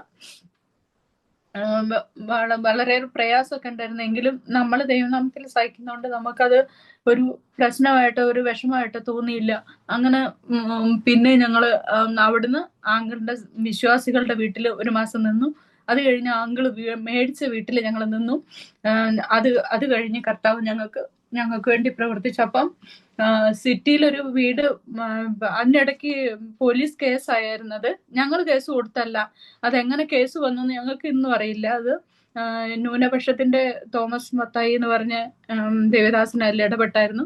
അങ്ങനെ പോലീസുകാർ ഞങ്ങളെ വിളിപ്പിച്ചു, ഞങ്ങളോട് സംസാരിച്ചു. അവര് പറഞ്ഞു, നിങ്ങൾ ഒരു കാരണവശാൽ ആ ദേശത്ത് ഇനി താമസിക്കരുത് എന്ന് പറഞ്ഞാൽ അവരുടെ ശ്രദ്ധയിൽ നിങ്ങൾ പെട്ട്, അതുകൊണ്ട് നിങ്ങൾ അവിടെ താമസിച്ചാല് നിങ്ങൾക്ക് വേണ്ടി ഒന്നും ചെയ്യാൻ പറ്റില്ല. പ്രശ്നം നടന്നിട്ട് നിങ്ങളെ അവർ ഉപദ്രവിച്ചതിന് ശേഷം അവിടെ വന്ന് എഴുതിക്കൊണ്ട് പോരാന്നല്ലാതെ ഞങ്ങൾക്ക് മറ്റൊന്നും സാധിക്കില്ല. അതുകൊണ്ട് നിങ്ങൾ സിറ്റിയിൽ താമസിക്കണം, ഇനി അങ്ങോട്ട് പോയി താമസിക്കരുത് കേട്ടോ എന്ന് പറഞ്ഞാൽ എനിക്ക് സുഖമില്ലാതെ ആ പോലീസുകാരൻ ഞങ്ങളോട് പറഞ്ഞു, എനിക്ക് സുഖമില്ലാതെ ഞാൻ ബോംബെയിൽ ഒരു ഹോസ്പിറ്റലിലായിരുന്നു. അപ്പൊ എനിക്ക് വേണ്ടി ഒരു സിസ്റ്റർ പ്രാർത്ഥിച്ചിട്ടാണ് എനിക്ക് സൗഖ്യമായത്. യേശു ജീവിക്കുന്ന ദൈവം വന്ന് പ്രാർത്ഥന കേൾക്കുന്ന ദൈവം സൗഖ്യം നൽകും, ഇതൊക്കെ എനിക്കറിയാം. പക്ഷെ നിങ്ങൾക്ക് വേണ്ടി എനിക്കൊന്നും ചെയ്യാൻ കഴിയില്ല, അതുകൊണ്ട് നിങ്ങൾ താമസിക്കരുത് കേട്ടോ എന്ന്. അപ്പൊ മറ്റു പലരും ഞങ്ങളെ ഉപദേശിച്ചു, നിങ്ങൾ ആ സ്ഥലത്ത് ഇനി താമസിക്കരുത്. അപ്പൊ അവര് പറയുന്ന കാരണം ഒത്തിരി യൗവനക്കാർ ജോലിയൊന്നും ഇല്ലാതെ ഇങ്ങനെ ഇരിപ്പുണ്ട്, അതിലേക്ക് കലുങ്ക് വഴിയൊക്കെ ഇരിപ്പുണ്ട്. അത് ഞങ്ങൾക്കും അറിയാം, അങ്ങനെ ഞങ്ങൾക്ക് അറിയാവുന്ന അങ്ങനെ ഇരിപ്പുണ്ട്. അതുകൊണ്ട് നിങ്ങൾ അങ്ങനെയുള്ള സ്ഥലത്ത് താമസിക്കാതെ സിറ്റി പോയി താമസിക്കുന്ന നല്ലതെന്ന്.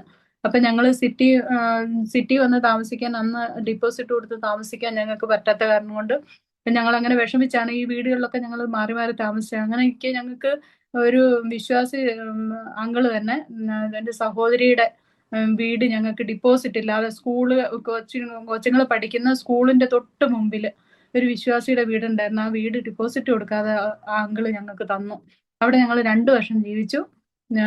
2 വർഷം അവിടെ കഴിഞ്ഞു കഴിഞ്ഞപ്പോൾ 2 വർഷം അവിടെ ഞങ്ങൾക്കൊരു ടെൻഷൻ ഇല്ലായിരുന്നു. എന്നാന്ന് വെച്ചാൽ അച്ഛൻ ഓഫീസിന്റെ വണ്ടിയിൽ അച്ഛൻ അവിടുന്ന് പോയിട്ട് വരികയും ചെയ്യും. ബസ് ഉണ്ടായിരുന്നു അവിടുന്ന്, അതിൽ വന്നിറങ്ങി വരുന്നതിന് ബുദ്ധിമുട്ടില്ലായിരുന്നു. അതുപോലെ കുഞ്ഞുങ്ങളെ ആണെങ്കിൽ സ്കൂളിന്റെ തൊട്ട് മുമ്പ്. അപ്പൊ ഞങ്ങൾ ഇച്ചിരി ഫ്രീ ആയിരുന്നു. ഞങ്ങൾ സിറ്റിയിൽ ഒരു റൂം വാടകയ്ക്ക് എടുത്ത്, CSIക്കാരുടെ ബിൽഡിങ്ങുകൾ വാടകയ്ക്ക് കൊടുക്കുന്നുണ്ടായിരുന്നു. അവിടെ വാടകയ്ക്ക് എടുത്ത് ഞങ്ങൾ അവിടെ ആരാധന നടത്തിക്കൊണ്ടിരുന്നു. ഞങ്ങളുടെ ദൈവമക്കൾ ഒത്തിരി കഷ്ടം സഹിച്ച് അവിടെ ആരാധനയ്ക്ക് വന്നുകൊണ്ടിരുന്നത്. 1-2 വണ്ടിയൊക്കെ കയറി ഇറങ്ങി ട്രക്കിലും അങ്ങനെയൊക്കെ അവർ വന്നുകൊണ്ടിരുന്നത്. അപ്പൊ അവര് ആരാധനയ്ക്ക് അവിടെ വന്നുകൊണ്ടിരുന്നു. അങ്ങനെ മുമ്പോട്ട് പോയിക്കൊണ്ടിരുന്ന സമയത്ത് ആ വീട് ഞങ്ങൾക്ക് നഷ്ടപ്പെട്ടു. ആ വീട് വിറ്റവര്. ആ വീട് വിട്ട് ഞങ്ങൾക്ക് വീണ്ടും ഞങ്ങൾ വീടുകൾ അന്വേഷിക്കാൻ തുടങ്ങി. എവിടെ ഞങ്ങൾക്ക് വീടുകൾ അന്വേഷിക്കുന്നിടത്തൊക്കെ ഒത്തിരി ഡിപ്പോസിറ്റും ഒത്തിരി വാടകയായിരുന്നു. അങ്ങനെ അച്ഛന് നിരാശയും കൂടെ ആയി തുടങ്ങിയായിരുന്നു. അപ്പൊ അച്ഛൻ പറഞ്ഞു, എന്നാ നീ പിള്ളേരെയും കൊണ്ട് നാട്ടിൽ പൊയ്ക്കോ. അപ്പോഴേക്കും ഞങ്ങൾക്ക് 3ാമത്തെ കുഞ്ഞും ഉണ്ടായിരുന്നു. മോനെ കർത്താവ് ദാനമായിട്ട് നൽകി. എന്നെ നീ കുഞ്ഞുങ്ങളെ കൊണ്ട് വീട്ടിൽ പൊയ്ക്കോ, ഞാൻ ഇവിടെ നിന്നോളാം, കർത്താവിന്റെ വേലയെ തുടരാമെന്ന്. അങ്ങനെയൊക്കെ ഞങ്ങൾ ചിന്തിക്കുന്നെങ്കിലും അച്ഛൻ അന്നേരം അന്വേഷിച്ചപ്പോൾ ഒരു ഗവൺമെന്റ് ക്വാർട്ടേഴ്സ് ഞങ്ങൾക്ക് വാടകയ്ക്ക് കിട്ടി. ഗവൺമെന്റ് ക്വാർട്ടേഴ്സ് കിട്ടി ഞങ്ങൾക്ക് താമസിക്കാൻ. ഞങ്ങൾ അവിടെ താമസിക്കുക. അത് ഞങ്ങൾ ഈ പ്രശ്നം നടന്ന സ്ഥലത്ത് നിന്ന് 5 മിനിറ്റേ ഉള്ളൂ അങ്ങോട്ട്. വീണ്ടും ഞങ്ങൾ പ്രശ്നം നടന്ന സ്ഥലം പോകാനും തുടങ്ങി, അവിടെ വീടുകളിൽ പ്രാർത്ഥന വെക്കാനും. അപ്പോഴേക്കും അവിടെ സൈലന്റ് ആയിരുന്നു. 2 വർഷം കൊണ്ട് അവിടെ കുഴപ്പമില്ലാതെ വന്ന് ഞങ്ങൾ വീട് വഴി കയറി ഇറങ്ങാനും പ്രാർത്ഥിക്കാനും വീടുകളിൽ പ്രാർത്ഥന വെക്കാനൊക്കെ തുടങ്ങി. ജനം അവിടുന്ന് വീണ്ടും വിടുവിക്കപ്പെടാൻ തുടങ്ങി. ഞങ്ങൾ അന്ന് മുമ്പ് സമയങ്ങളിൽ ഞങ്ങൾ നടന്ന് എവിടെയെല്ലാം പ്രാർത്ഥിച്ചോ, ട്രാക്റ്റുകൾ എവിടെയെല്ലാം കൊടുത്തോ, ആ സ്ഥലത്തു നിന്നൊക്കെ ആൾക്കാർ വരാൻ തുടങ്ങി. ഞങ്ങൾ ദൈവത്തെ ഒത്തിരി സ്തുതിച്ചു. നമ്മള് അവിശ്വസ്തരും കുറവുള്ളവരായിരുന്നെങ്കിൽ നമ്മുടെ ദൈവം വാഗ്ദത്തം ചെയ്ത്, ദൈവം വിശ്വസ്തനും വാക്കുമാറാത്തവനോ, കർത്താവ് ഞങ്ങൾക്ക് വേണ്ടി അങ്ങനെ പ്രവർത്തിച്ചു. ഞങ്ങൾ ആ വീട്ടിലായിരിക്കെ തന്നെ ഞങ്ങൾ ഒരു വീട് ബുക്ക് ചെയ്തു. അപ്പം ഞങ്ങൾ പോയി വീടുകളെല്ലാം കാണുന്നിടത്തെല്ലാം ബിൽഡർമാര് പറയും, കുറച്ച് പൈസ ആദ്യം ഞങ്ങൾക്ക് തന്നാലേ വീട് ബുക്ക് ചെയ്യാൻ പറ്റുള്ളൂ എന്ന്. അപ്പൊ അന്നത്തെ സാഹചര്യത്തിൽ ഞങ്ങൾക്ക് അത് പറ്റിയല്ലായിരുന്നു. അതുകൊണ്ട് കുഞ്ഞുങ്ങളുടെ വിദ്യാഭ്യാസവും അങ്ങനെയുള്ള കാര്യങ്ങളൊക്കെ ഉണ്ടായിരുന്നുകൊണ്ട് ഞങ്ങൾക്ക് അത് കഴിയുന്നതല്ലായിരുന്നു. അപ്പൊ അവരൊക്കെ ഒരു കളിയാക്കുന്ന രീതിയിലായിരുന്നു. ഏജന്റുമാര് വരെ കളിയാക്കുന്ന രീതി ഞങ്ങളോട് സംസാരിച്ചായിരുന്നു. പക്ഷെ ഇന്ന് ഞങ്ങൾ ഈ താമസിക്കുന്ന വീട് ബുക്ക് ചെയ്യാനായിട്ട് അച്ഛൻ വന്ന ഒരു വിശ്വാസ സഹോദരനായി വീട് കൊണ്ട് കാണിച്ചത്. അപ്പൊ ഈ വീട് ഞങ്ങൾ നോക്കാൻ വന്നപ്പോ ആ ബിൽഡർ ഒന്നും പറയാതെ 5000 രൂപയ്ക്ക് ഞങ്ങൾ ഈ വീട് ബുക്ക് ചെയ്തത്. പിന്നെ ലോണിന്റെ കാര്യങ്ങളും മറ്റെല്ലാ കാര്യങ്ങളും ആ ബിൽഡർ തന്നെ ശരിയാക്കി തന്നു. അച്ഛൻ ഒരു ദിവസം പോലും ബാങ്കിലോ എവിടെയും പോകേണ്ട വന്നില്ല. കർത്താവ് പ്രവർത്തിക്കുമ്പോൾ, കർത്താവ് ചെയ്യുമ്പോൾ, കർത്താവ് അതെല്ലാം നല്ല രീതിയിൽ കർത്താവ് ചെയ്യും. അച്ഛൻ ഒരു ടെൻഷനും ഇല്ലാതെ, ഒരു ബുദ്ധിമുട്ടും ഇല്ലാതെ ഞങ്ങൾക്ക് ഈ വീട് ബുക്ക് ചെയ്യാൻ സാധിച്ചു. അങ്ങനെ അവിടെ ഞങ്ങൾ കർത്താവിന്റെ വേലയിലായിരുന്നപ്പം വീണ്ടും ഈ കഴിഞ്ഞ വർഷം പ്രശ്നം നടന്നായിരുന്നു. കഴിഞ്ഞ വർഷം ഒരു സ്ഥലത്ത് പ്രാർത്ഥിക്കാൻ പോയി. അപ്പൊ ഈ പാറ പൊട്ടിക്കാൻ പോകുന്ന കുറെ പേരുണ്ട്. അപ്പൊ അവര് ഞങ്ങളെ പ്രാർത്ഥനയ്ക്ക് വേണ്ടി വിളിച്ചു. അപ്പൊ അവിടെ ഞങ്ങൾ പ്രാർത്ഥിച്ചുകൊണ്ടിരിക്കുമ്പോഴത്തേക്ക് ആൾക്കാർ വന്ന് വീടിന് ചുറ്റും വളഞ്ഞ് അവര് വീട് തുറക്കാൻ പറഞ്ഞു. അങ്ങനെ തുറന്ന് പോലീസിൽ ജോലി ചെയ്യുന്ന ഒരു സഹോദരനും കൂടെ ഉണ്ട് ഞങ്ങളുടെ കൂട്ടത്തിൽ. ഇപ്പം ഞങ്ങളെല്ലാരും കൂടെ ഞങ്ങൾ കുറച്ചു പേരെ പോയിട്ടുണ്ടായിരുന്നു. അവിടെയുള്ളവർ കുറെ പേര് കൂടിയിട്ടുണ്ടായിരുന്നു. അപ്പൊ അവര് വീട് വളഞ്ഞ് ഞങ്ങളോട് പറഞ്ഞു, ഇനി ഇവര് ഇവിടെ വന്ന് പ്രാർത്ഥിക്കുവാണെങ്കിൽ ഇവരെ ഞങ്ങൾ അടിച്ചു ഓടിക്കും. അത് മാത്രമല്ല വീടൊക്കെ JCB കൊണ്ടുവന്ന് എടുത്തു കളയുമെന്ന് പറഞ്ഞു. ഞങ്ങൾ അതുപോലെ ഈ ദേശത്ത് പ്രവർത്തിക്കും, അതുകൊണ്ട് ഇനി മേലാൽ ഇങ്ങോട്ട് വന്നു പോരുതെന്നൊക്കെ. നിങ്ങൾക്ക് പോകണമെങ്കിൽ എവിടെങ്കിലും പോയി പ്രാർത്ഥിച്ചോ, പക്ഷെ ഈ കോളനിക്കകത്തോ ഈ ദേശത്തോ ഇവര് വരാൻ പാടില്ലെന്ന്. പിന്നെ അവർക്ക് ധൈര്യം ഇല്ലാത്തത് കൊണ്ട് വീണ്ടും ഞങ്ങൾ അങ്ങോട്ട് പോയില്ല. എന്നാലും ദൈവം ഞങ്ങളെ ഇന്ന് ഞങ്ങള് ആരാധിക്കുന്നത് ഒരു അങ്കിള് ഒരു 6 നില കെട്ടിടം ഉണ്ടാക്കി, ഒരു യാക്കോബായ അങ്കിള് 6 നില കെട്ടിടം ഉണ്ടാക്കിയിട്ട് അതിന്റെ ബേസ്മെന്റിലാണ് ഞങ്ങൾ ഇന്ന് ആരാധിച്ചു പോരുന്നത്. പിന്നെ ആ അങ്കിൾ ഒരു പൈസ പോലും വാടകയൊന്നും ഞങ്ങളോട് മേടിക്കാതെ ഞങ്ങൾക്ക് അത് ആരാധനയ്ക്കുള്ള സൗകര്യമൊക്കെ ആക്കി തന്നു. ദൈവം അത്ഭുതകരമായിട്ട് ഇവിടെ ഞങ്ങളെ നടത്തുന്നു. ഇതിനിടയ്ക്ക് ഒത്തിരി രോഗികൾ സൗഖ്യമായി. ഒത്തിരി രോഗികൾ ഒത്തിരി പാവികൾ ദേശങ്ങളിൽ കടന്നു വന്ന് അവരുടെ പാവങ്ങൾ ഏറ്റുപറഞ്ഞ ദൈവത്തെ അധികം രോഗികളാ. ഇങ്ങനെ ദുഷ്ടാത്മാവ് ബാധിച്ചവർ ഒത്തിരി പേര് കടന്നു വന്നു. ദുഷ്ടാത്മാവ് ബാധിച്ചവര് കടന്നു വന്നിട്ട് ഇങ്ങനെ ചുമരയിൽ തലയൊക്കെ ഇട്ട് അവര് അടിക്കുമായിരുന്നു. പിന്നെ അവര് പാമ്പിന്റെ പോലെ ഇരുന്ന് ആടാനും. അങ്ങനെ വീടുകളിലൊക്കെ ഞങ്ങൾ ചെല്ലുമ്പോ തന്നെ ഇങ്ങനെ ദുഷ്ടാത്മാവുള്ളവരെല്ലാം അതിങ്ങനെ അവരിൽ ഇങ്ങനെ പ്രകടമാകുമായിരുന്നു ദുഷ്ടാത്മാവുണ്ടെന്നുള്ള. അങ്ങനെ ഒത്തിരി രോഗികൾ ഒരു അനുഭവം ഞങ്ങളുടെ മൂന്നാമത്തെ വീട്ടിൽ ഞങ്ങൾ താമസിക്കുമ്പോഴാണ്, പോലീസുകാരന്റെ വീട്ടിൽ ഞങ്ങൾ താമസിക്കുമ്പോൾ ഒരു അനുഭവം ഞങ്ങളുടെ ജീവിതത്തിലുണ്ടായി. ഒരു പല തളർവാദ രോഗികളും സൗഖ്യമായി.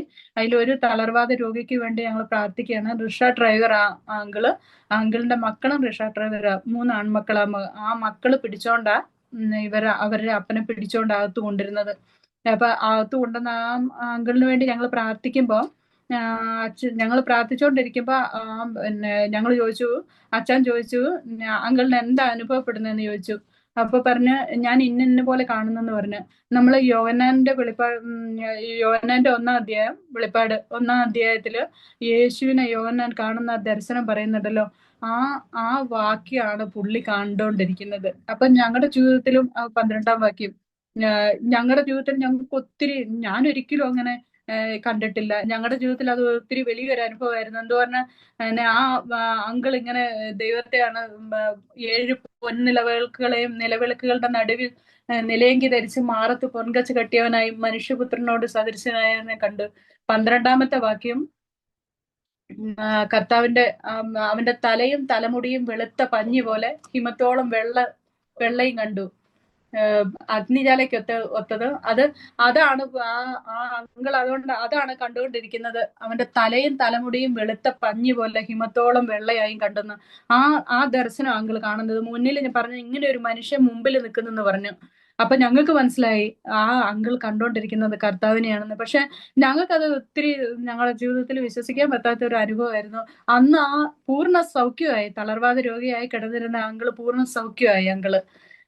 അവര് പിന്നീട് ഞങ്ങൾക്കത് അവർക്ക് വേണ്ടി പ്രാർത്ഥിച്ച പിന്നീട് അതില് അവരുടെ മക്കളിൽ ഒരാൾ ഞങ്ങളോട് പറഞ്ഞു, അച്ഛൻ ഒരു ഷോർട്ട് കട്ടിന് കയറി വരുമായിരുന്നു വണ്ടി ഇറങ്ങിയിട്ട്.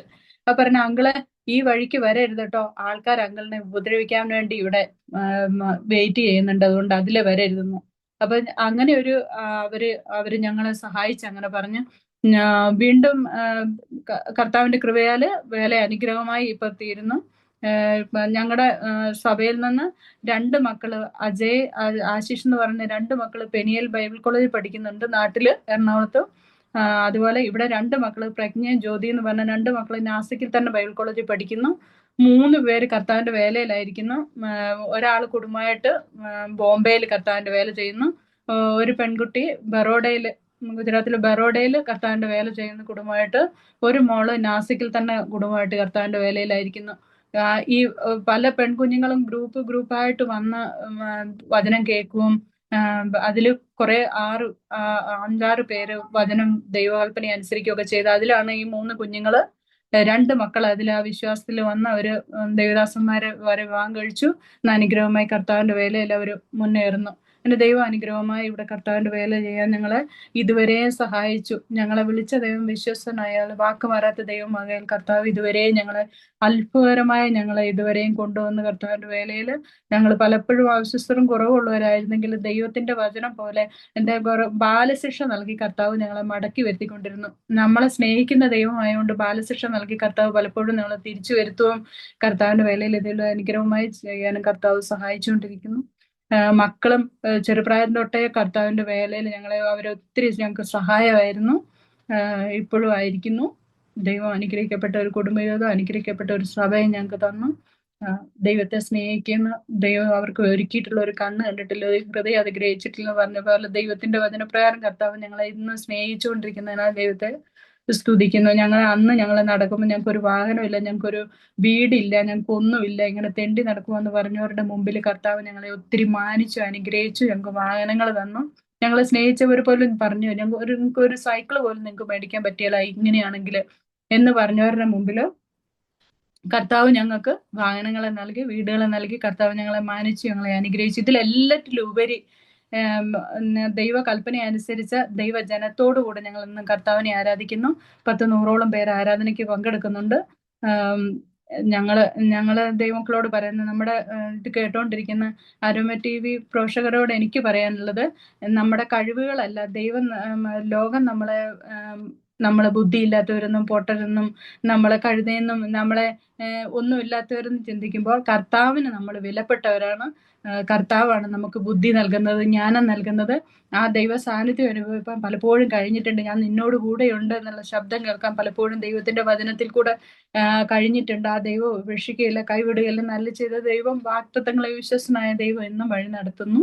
ഈ അവസരം തന്ന കർത്താവിന്റെ ദാസനോടും കുടുംബത്തോടും നന്ദി പറയുന്നു. എന്നെ കേട്ടുകൊണ്ടിരിക്കുന്ന അരോമ TV പ്രേക്ഷകരോട് ഞാൻ നന്ദി പറയുകയാണ്. തുടർന്ന് ഈ പ്രവർത്തനം മുഖാന്തരം അനേകർ അനുഗ്രഹിക്കപ്പെടുമെന്ന് വിശ്വസിക്കുന്നു. പല സാക്ഷ്യങ്ങളും കേൾക്കാൻ ദൈവം എന്നെ അനുവദിച്ചു. അതിൽ പല സാക്ഷ്യങ്ങളും ആത്മീയ പ്രചോദനം നൽകുന്ന സാക്ഷ്യങ്ങളാണ്. അത് അനേകരെ ദൈവത്തെങ്കിലേക്ക് കൂടുതലായി അടുപ്പിക്കുകയോ അവരുടെ പ്രശ്നങ്ങളുടെ മുഖത്ത് ദൈവിക വിടുതൽ അനുഭവിക്കാനും സഹായിക്കുമെന്ന് ഞാൻ വിശ്വസിക്കുകയാണ്. അങ്ങനെ എല്ലാ പ്രേക്ഷകർക്കും ദൈവനാമത്തിൽ എൻ്റെ നന്ദി പറയുന്നു. അതുപോലെ കർത്താവിന്റെ ദാസനും കുടുംബത്തിനും എനിക്ക് ഈ അവസരം പറഞ്ഞ ലിസി സിസ്റ്ററോടും എൻ്റെ മാതൃസഭയിലെ ദൈവദാസനും കുടുംബമാണ്, ദൈവദാസിയാണ് ലിസി സിസ്റ്റർ. ലിസി സിസ്റ്ററാണ് ഈ അവസരത്തിന് വേണ്ടി ദൈവദാസനോട് സംസാരിച്ച്. ദൈവനാമത്തിൽ ഞാൻ സിസ്റ്ററോട് നന്ദി പറയാണ്. തുടർന്നും പരസ്പരം പ്രാർത്ഥനയിൽ ഓർക്കാം. Hallelujah, hallelujah, hallelujah, hallelujah, hallelujah. ഞങ്ങളുടെ ദൈവമേ, സ്വർഗീയ നല്ല പിതാവേ, തിരുസന്ധിക്കായി സ്തോത്രം ചെയ്യുന്ന കർത്താവേ, ഹല്ലേലൂയ. പിതാവേ, സ്തുതിക്കുന്ന അടിയന്റെ ഈ സാക്ഷ്യം പറയാൻ തൊക്കണം കർത്താവേ, ഹല്ലേലൂയ. സഹായിച്ച കർത്താവേ, അതിന് അവസരം തന്ന കർത്താവിന്റെ ദാസനെയും കുടുംബത്തെയും ദൈവസന്നിധിയിൽ ഏൽപ്പിക്കുന്ന കർത്താവിന്റെ ദാസനെയും കുടുംബത്തെയും കർത്താവ് അനുഗ്രഹിക്കണം കർത്താവേ. ഇനിയും അനേകർക്ക് ഹല്ലേലൂയ പ്രയോജനപ്പെടുവാൻ തൊക്കണം കർത്താവേ, ഹല്ലേലൂയ. ഈ പ്രവർത്തനം മുന്നോട്ട് കൊണ്ടുപോകാൻ കർത്താവ് സഹായിക്കണം. എന്നെ ഹല്ലേലൂയ കേട്ടുകൊണ്ടിരുന്ന ഹല്ലേലൂയ ആരോമ TV പ്രേക്ഷകർക്കായി പ്രാർത്ഥിക്കുന്നു കർത്താവേ, ഹല്ലേലൂയ. അവരെയും കർത്താവ് ധാരാളമായി അനുഗ്രഹിക്കണം അപ്പ. ഹല്ലേലൂയ. അനേകരുടെ സാക്ഷി അനേകർക്ക് വിടുതലായി തീരുവാൻ, അനുഗ്രഹമായി തീരുവാൻ കർത്താവ് സഹായിക്കുമാറാണെന്ന് പ്രാർത്ഥിക്കുന്നു അപ്പ. ഹല്ലേലൂയ. ഞങ്ങളെ ഹല്ലേലൂയ ദൈവമേ സ്തുതിക്കുന്നു. ഹല്ലേലൂയ. ഞങ്ങളോട് ഹല്ലേലൂയ പ്രാർത്ഥനയ്ക്ക് വേണ്ടി കർത്താവെ പറഞ്ഞിട്ടുള്ള എല്ലാ പ്രാർത്ഥന വിഷയങ്ങളും തിരുസന്നിധിയിൽ ഏൽപ്പിക്കുകയാണ്. പ്രത്യേക കർത്താവെ, ഞങ്ങൾ താമസിക്കുന്ന ഇന്ത്യ മഹാരാജ്യത്തിനായി ഞങ്ങൾ പ്രാർത്ഥിക്കുന്നു. ശുഭ ഹല്ലേലൂയ. ദൈവിക വിടുതല ദിവസങ്ങളിൽ ഹല്ലേലൂയ ഉണ്ടാകുവാൻ തൊക്കണം കർത്താവ് സഹായിക്കുമാറാണെന്ന് പ്രാർത്ഥിക്കുന്നു കർത്താവെ. പ്രാർത്ഥനയും യാചനയും കർത്താവ് കേട്ടതിനായി സ്തോത്രം, യേശുവിൻ നാമത്തിൽ തന്നെ ആമേൻ. താങ്ക് യു കർത്താവിൻ്റെ വിലപ്പെട്ട ദാസി സിസ്റ്റർ ഡെയ്സി ജോൺസൺ. വളരെ അനുഗ്രഹിക്കപ്പെട്ടതായ ദൈവീയ നടത്തിപ്പുകളെ കുറിച്ച് ദൈവനാമ മഹത്വത്തിന് വേണ്ടി അരോമ TVയുടെ ശ്രോതാക്കളോടൊപ്പം പങ്കുവയ്ക്കുവാൻ കർത്താവ് കൃപ ചെയ്തത് ഓർത്ത് ഞാൻ ദൈവത്തിന് സ്തോത്രം ചെയ്യുന്നു.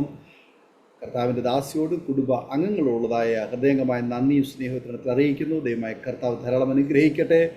ഇനിയും ഏറെ അനുഭവങ്ങളോടെ കർത്താവിന് വേണ്ടി പ്രയോജനപ്പെടുവാൻ, നല്ല സാക്ഷ്യങ്ങൾ ഉണ്ടാകുവാൻ, അനേകരെ കർത്താവിലേക്ക് നടത്തുവാൻ ഈ ആയുസിൽ കർത്താവ് ഏറെ അവസരങ്ങൾ ഒരുക്കട്ടെ എന്ന് ആശംസിക്കുന്നു, പ്രാർത്ഥിക്കുന്നു. അതുപോലെ അരോമ TVയുടെ പ്രേക്ഷകർക്ക് ഈ സാക്ഷ്യം ഒരു അനുഗ്രഹമായി തീർന്നു ഞങ്ങൾ പൂർണ്ണമായി വിശ്വസിക്കുകയാണ്. തീർച്ചയായിട്ടും നിങ്ങളുടെ പ്രിയപ്പെട്ടവർക്ക് സുഹൃത്തുക്കൾ കൂടി ഷെയർ ചെയ്ത് കൊടുക്കുക. അവരും കേട്ട് അനുഗ്രഹിക്കപ്പെട്ട് അതിലൂടെ ദൈവനാമയും കൂടെ മുഖാന്തരമായി തീരുമല്ലോ.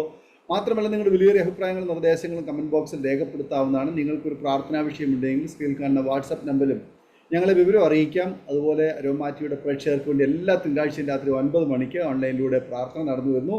നിങ്ങൾക്കും അതിൽ സംബന്ധിക്കാവുന്നതാണ്. അടുത്ത അനുഗ്രഹിക്കപ്പെട്ട സാക്ഷ്യവും വചനചിന്തയുമായി വീണ്ടും കൂടി കാണുമ്പോഴേയും എല്ലാ പ്രിയപ്പെട്ടവർക്കും good bye. God bless you all. ഓർമ്മയുടെ മനോരഥത്തിൽ മായാത്ത ഓർമ്മയ്ക്കായി അരോമ മാട്രിമോണിയിൽ നിന്നും ജീവിത പങ്കാളിയെ കണ്ടെത്തൂ. നിങ്ങൾ ഒരു ക്രിസ്തീയ ജീവിത പങ്കാളിയെ അന്വേഷിക്കുകയാണോ? അതോ മക്കൾക്ക് അനുയോജ്യമായ ഒരു തക്ക തുണയ്ക്ക് വേണ്ടി പ്രാർത്ഥിക്കുന്ന വ്യക്തിയാണോ? എങ്കിൽ അരോമ മാട്രിമോണി നിങ്ങൾക്ക് വേണ്ടിയാണ്. ഇന്നു തന്നെ സൗജന്യമായി രജിസ്റ്റർ ചെയ്യൂ. അരോമ മാട്രിമോണിയുടെ പ്രത്യേകതകൾ: രജിസ്ട്രേഷൻ തികച്ചും സൗജന്യം. ലോകത്തെവിടെയുമുള്ള അനുയോജ്യമായ ക്രിസ്തീയ ജീവിത പങ്കാളിയെ തിരഞ്ഞെടുക്കാം. വിവാഹം നടക്കുന്നതുവരെ സർവീസ് ലഭിക്കുന്നു. ഏറ്റവും ചെറിയ പാക്കേജുകളും തിരഞ്ഞെടുക്കാം. അരോമ മാട്രിമോണി നിങ്ങൾക്കായി ഒരുക്കുന്നു വിവാഹം പരമാനന്ദം. Email aroma matrimony2020@gmail.com